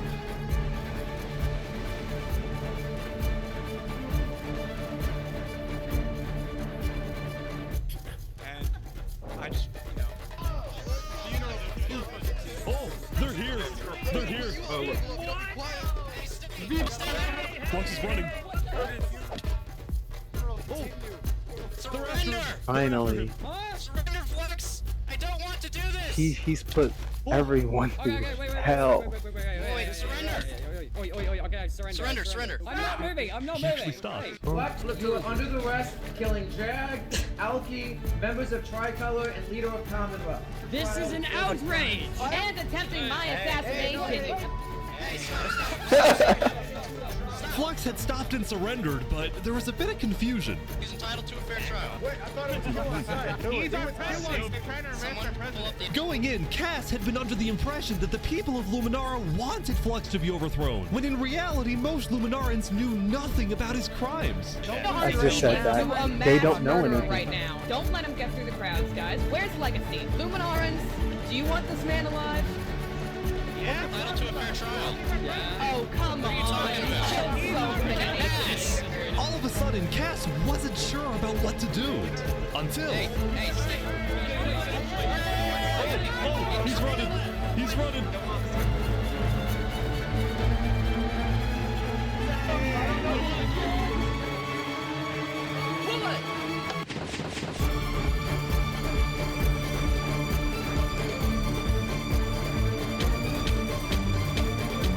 Killing more people.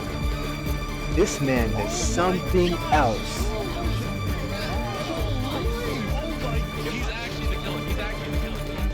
Flux had killed 5 people using a secret trap he had built the day before. This bought him just enough time to escape. Can you block up behind? That said, Flux knew there'd be a lot of people after him, so when he dug to the surface, he ran straight to the ocean and fled Island 2. He's gonna go to Island 1. Still, Cass and Aperion sent out hit squads to try and hunt Flux down, while Legacy directed the citizens of Luminara to evacuate. I gotta move all of these people over to the Concave storage queue because no one is safe in Luminara at the moment. Holy. Like that, Legacy had taken over as leader of Luminara. Cass He was supposed to be the leader in the were first down 5 citizens, and Flux had gotten away with everything once again. Wow. This dude. Or so he thought. Oh, thank you.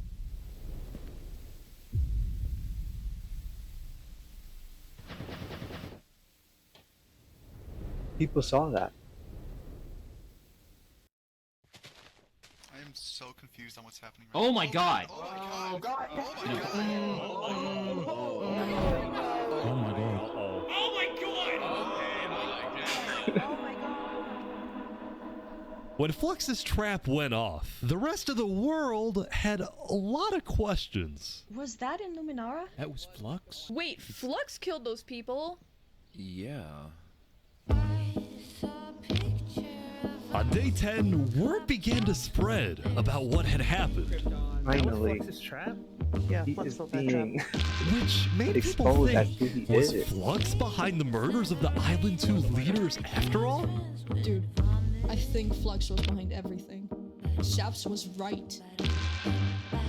Suddenly, the world realized that Saps When I tell you this shit is pissing me off so bad, it took them this long to consider Sap's word, bro. What motive would he have had to kill all those leaders? Like, he had no reason to do that. So why they didn't take his word for nothing? They were ready to kill him, and luckily he got away. Luckily he's still alive to this day because of it. Like, this dude got away with so much crap, bro, from the jump, bro. He was assassinating people from the jump, killing all types of leaders, paying people off. He fraudulently won that election by kicking the person out and saying that he was some type of spy or like, yo, like he is the root cause of the entire, like that entire island for being the way it is and for being in the position that it is. And now both islands, all of the nations are involved. They saw all of that. That's instant news. 5 people died at one time, and they all know it's him. And news is spreading like wildfire. The truth.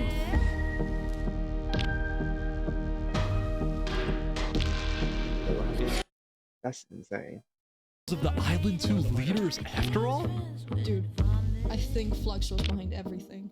Shaps was right. Suddenly, the world realized that Saps had been telling the truth. Framed by his own friend.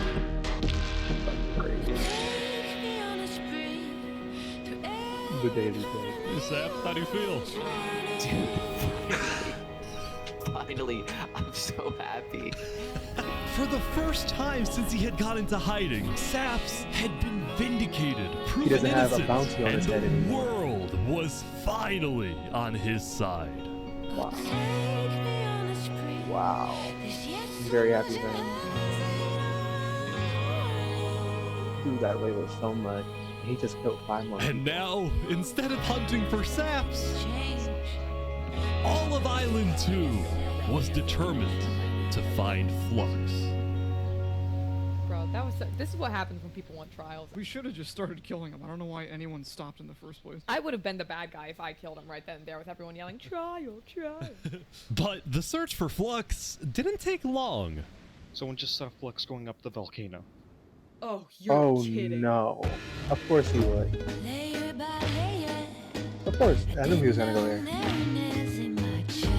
Queen Seneca had offered Flux refuge at Infernus under the condition that he and his crew build deadly traps all around the volcano perimeter so that nobody can break in. But the rest of the world was unfazed. Yeah, they're gonna pay for what they did. Yep. On day 10, all of Island 2 joined the Tricolor West Helm Alliance and declared war against Infernus. Alright, today we infiltrate the volcano for Spider and for Owo. And I just want to say, if I die today, All those people. I love and you. then also Lingualini, he gets his what you call it, avocation or whatever it is. He gets his chance to be vindicated as well. And it's only fair because those people in that entire kingdom, that entire thing, they're just selfish, and they're the main causes of all the terror in both islands. If we're being frank, yeah. She assassinated Linguini. Well, she sent a group to go assassinate them. And she ended up sucking in that extra group that turned against their leader, who killed their leader. Was it Turnip or whatever it was? They killed him as well. That whole thing is just it's a fight against good versus evil at this point, because man, they've gotten away with so much shit. And I think it's just about time for them to pay. But they've set traps now.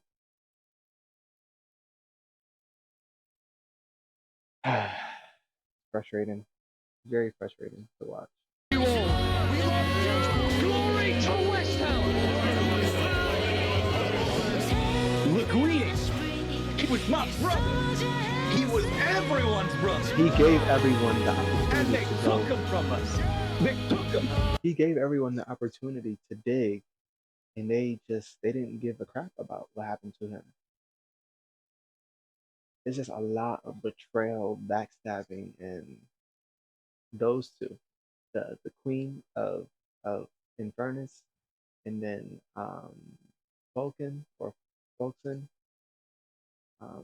Fox, whatever it is. I don't really give a crap about him. He is also the main cause of the two islands. He's the main cause of the problems in Island 2, and she's the main cause of the problems in Island 1. Because they were stuck together in Island what was it, 1? The empty island. They decided that okay, we're gonna work together until it came to those materials. She killed Linguini over those materials. And for what he did, how he betrayed her. But it was never her land in the first place. It was his. He was there first. Wow. Flux got away with murdering so many of our people and our leaders. Today, we get justice for our entire island.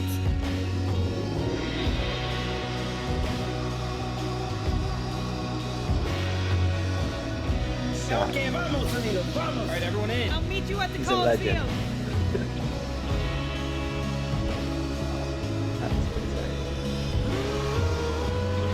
Let's go, let's go! Alright, let's go, everyone! West Helm.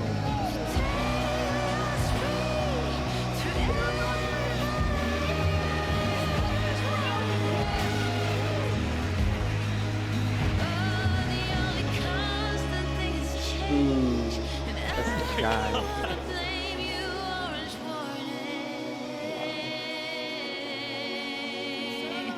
Sad. A few days ago, my home was turned into a death trap behind my back. I was framed and then forced to go through a rigged trial. Guilty on all counts. Yes. They really did a Days number ago, on those people. every single person in the world wanted me dead.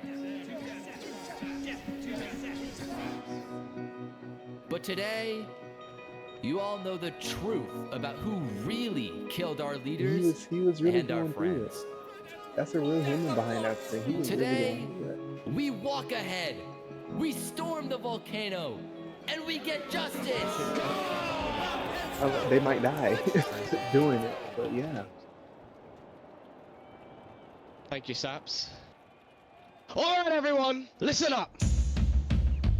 There's a lot of things to watch out for. There's gonna be lava, boiling water, dripstone traps, their entire army.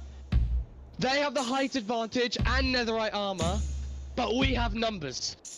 So let's stick together and let's win this thing! Come on! I really wish the best for them. Alright, here we go! Just the fight against birds and people at this point. Those people get a lot. There's so many people. It's lagging. You make me all blind with your civil rights. You demand that I eternize your name. Walk ahead. Oh my God.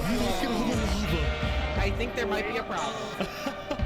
Let's go. You cover us in shame and I take the blame. Living by the rules, Teen Witch, high school blues. Walk ahead.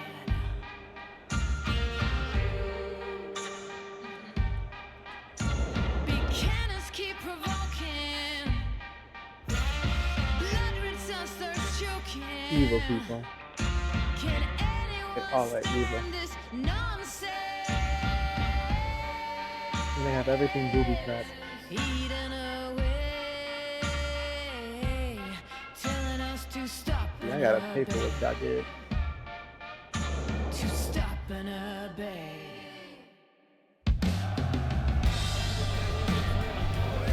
They're pouring water on the lava, but the water still burns.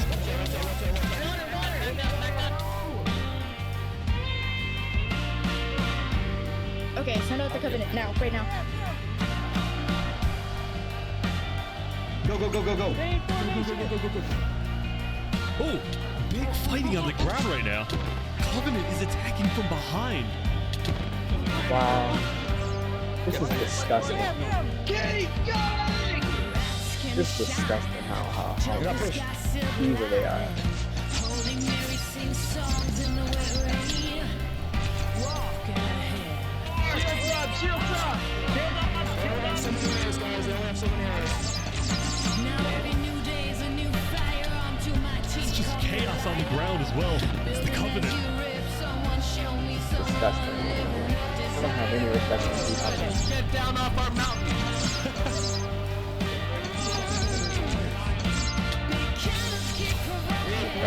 They got it. Everyone retreat!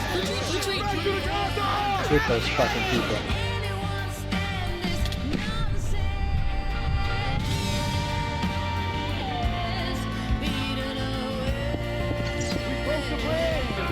Telling us to stop and obey. The final push. Here Such we a go. coward. Kill all those people. Do you know what you wish for?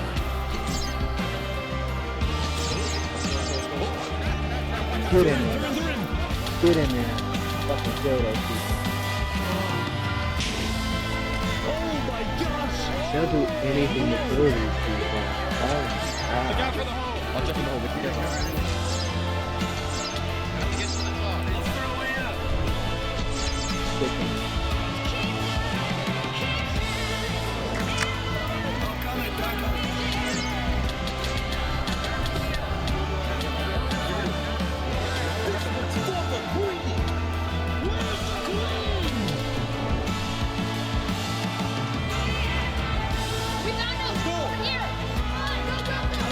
Kill those fucking bastards.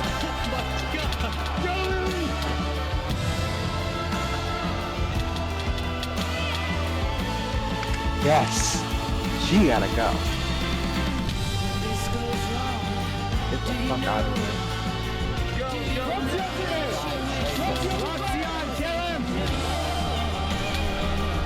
Kill his good guy. He gotta go for real. He killed a lot of people. You only get one life in this game. Kill him.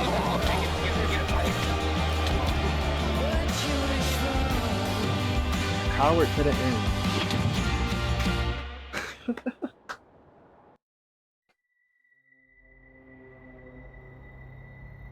Wow. A lot of people just died just now for that fight, but it was worth it because those two, they really did a number. Are you serious?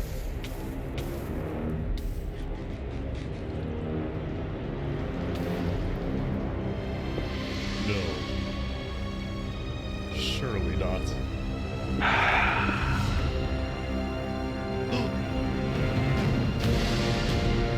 Dude always has an escape route. He's such a coward. Of course he has a tunnel. Of course. Where was he? I saw him! We're gonna kill him! Run away! Well, now they can leave the booby trap place. He's missing? Hold on.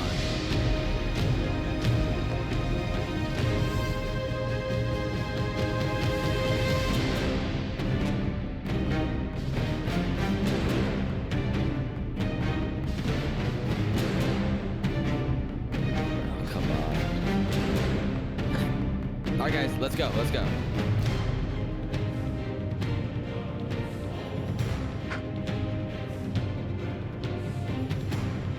Wait, who just whispered?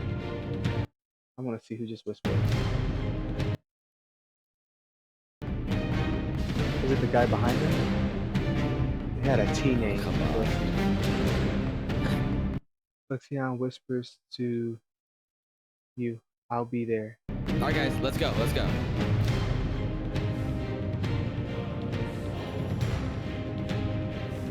It's a trap, I think.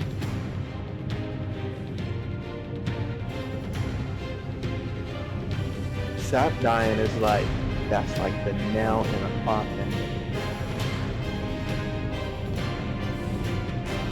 What? No way.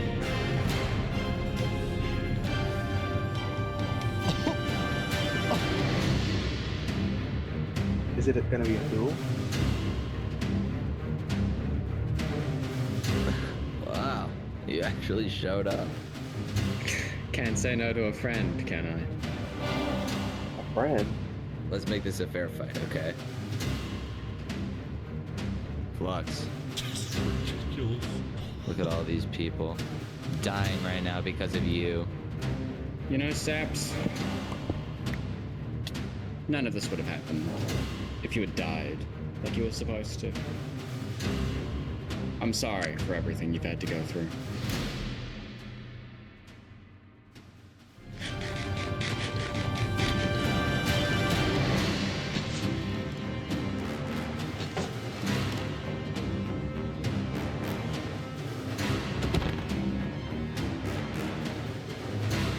Coward, bro. I can't stand his ass.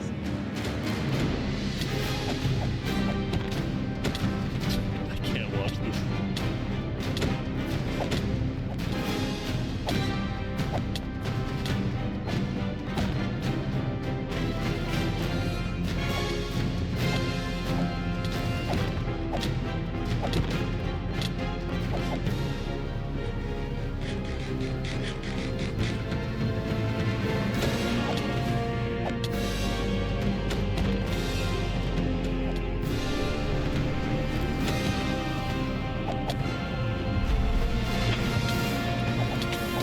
Yes! Taking advantage on that bastard, bro. I'm tired of him.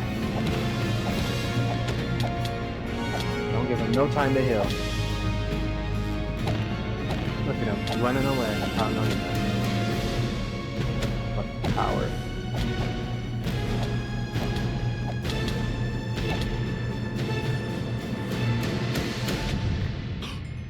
What?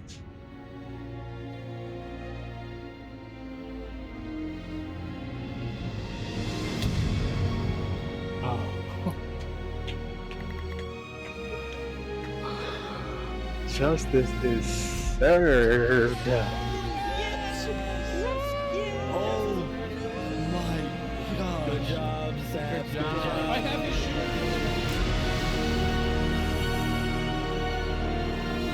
It's good to know all those people Saps didn't die in had vain. killed Flux, and with that, I have to pause it. It brings you a sense of relief because it could have went either way, to be honest. But that fire, that lava really helped him out there because man, this dude had every way to get out every time, bro. He found a way to get out and dodge all the time. And it's very disappointing that all those people had to die because of it. He managed to get away with so much crap. And the queen of what was it? Infernus. Luckily she died during that war, or whatever, that fight.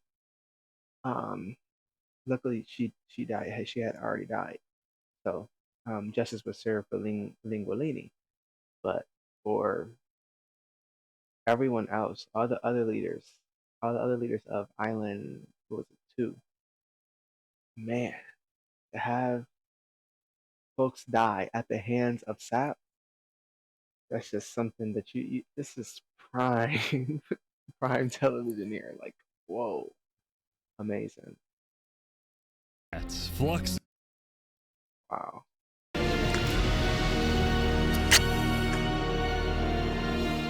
Saps had killed Flux, and with that, Flux's reign of terror was over.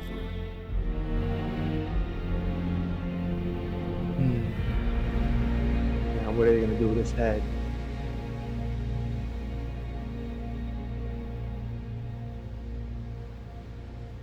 Wow.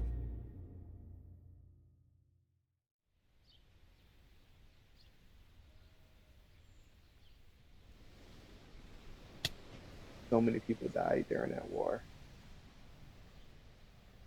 Today, we gather to honor the lives lost in the Battle of Infernus. Since then, I think we haven't felt the same. I know I certainly don't. The Island 2 West Helm Alliance had defeated the Infernus forces, but winning had come at a high cost.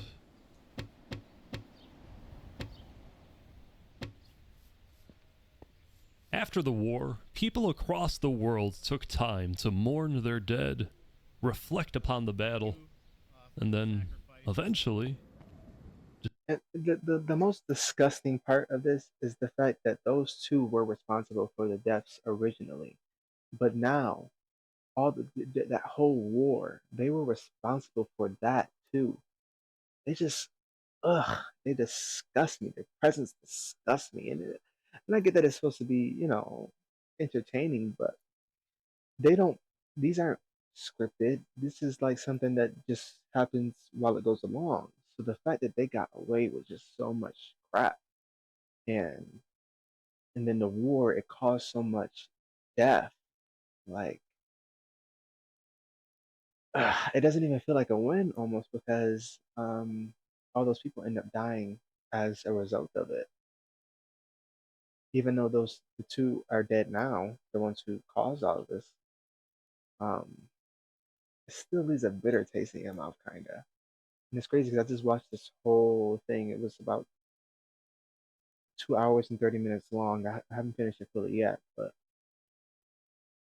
you almost feel connected to the characters in it, and it's just highly disappointing, highly disappointing that this all occurred in the way that it did. Very disgusting to me. Decide how to move on. It's keep the bitter taste in your mouth. How do you move on from that? Now that Infernus, the Covenant, and the Commonwealth were off the map, there were talks of creating a new world government. But ultimately, it never really materialized, and all the remaining nations just agreed to do their own thing and have peace. It's like a real world. You can travel from city to city and see the architecture. Island 1 had taken the brunt of the war. Crops trampled, the big tree scorched, the volcano ravaged. As a result, people across Island 1 struggled after the war. But I meant dead. Some of them joined cults, while others moved to Island 2 in search of a better life. Elysium was fine though. Instead of going to war on day 10, the Nation of Peace had decided to hold a peace festival. And on their shore was something new. A bridge stemming all the way from Luminara.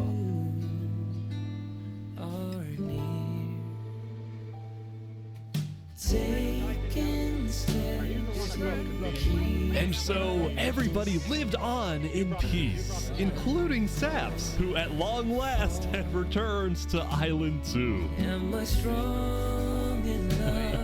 This brings back memories.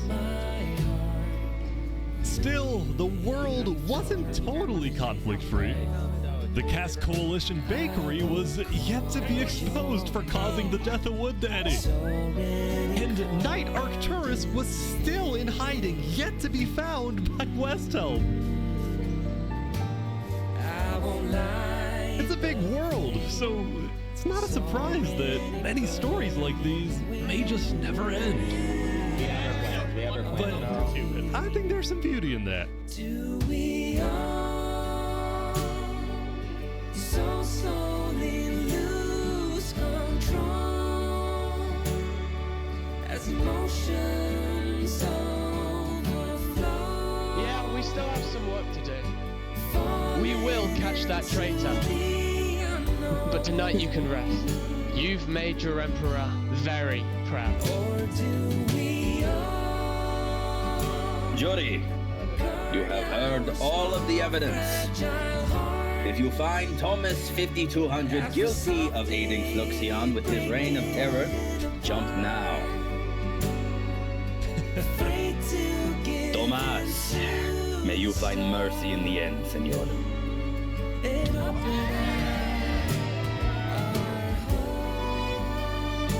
When we first met, I ran away screaming from you because I thought you were gonna blow up my nation Oh, they and still kill all my gonna get citizens. But after we talked a little bit for like 5 minutes, I realized you could blow up my nation and kill all my citizens. But that doesn't mean you will. Barbie, do you take Oppenheimer to be your one and only Ken? I do. Oppenheimer, same thing. I do.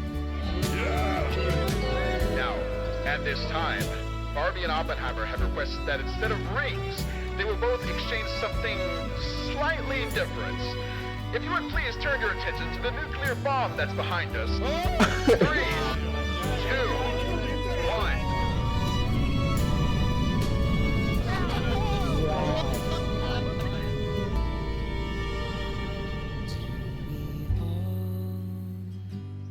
Oh, look at his home.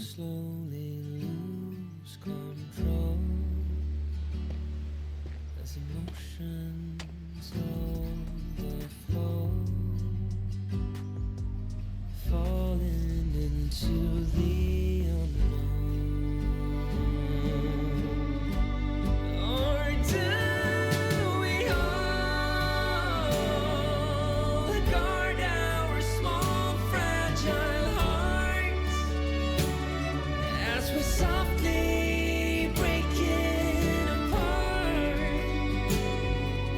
afraid to give into the Wow, this is, I mean, this was the greatest production I've seen in a very long time. This was way longer, of course. This was like 2 hours longer than the last video that I did. Wow. And the crazy part is, Sap he was avoiding war. He was avoiding countries. He was by himself. He decided that he didn't want to take any part of it, but then he became the center of the biggest scandal of the entire island, all because of his friend who betrayed him and lied, and then he escaped multiple times from things that he shouldn't have been able to escape from, but he did. he had the opportunity to do it many, many times, and he killed people in the process. Um, wow. Even if the storyline wasn't scripted, it's very well produced. Um, just simply because it all meshed well together. A lot of betrayal, a lot of backstabbing, but it was a lot of friendship, and I love that they ended up fighting and dueling it out in I forgot what that place was called, but it was my favorite place. It was my favorite city. You know, they were playing the music, and their leader, Shfood, he, he had like 5 assassination attempts. Um, wow, yeah, this story was great. I really enjoyed this channel. I'm definitely gonna subscribe to it now. Um, that was amazing. Now I do have to go to sleep because it's super late and I have some schoolwork to do coming up in the morning. But yeah, I hope that you guys enjoyed it as well, just as much as I did, and enjoyed my commentary just as much as I did. I'm not even sure if anyone will even reach the end of this video since it is so long. I'm sure my actual live stream itself is probably 3 hours, but the video itself is like 2 hours 30 minutes. So yeah, I won't be able to do any more of these until the end of the week, simply because I'm going to be busy. But I'm glad I was able to get this long formed video up. It was great. All right, I think that is it from me. Thank you guys. I will see you guys later. Gotta go to sleep.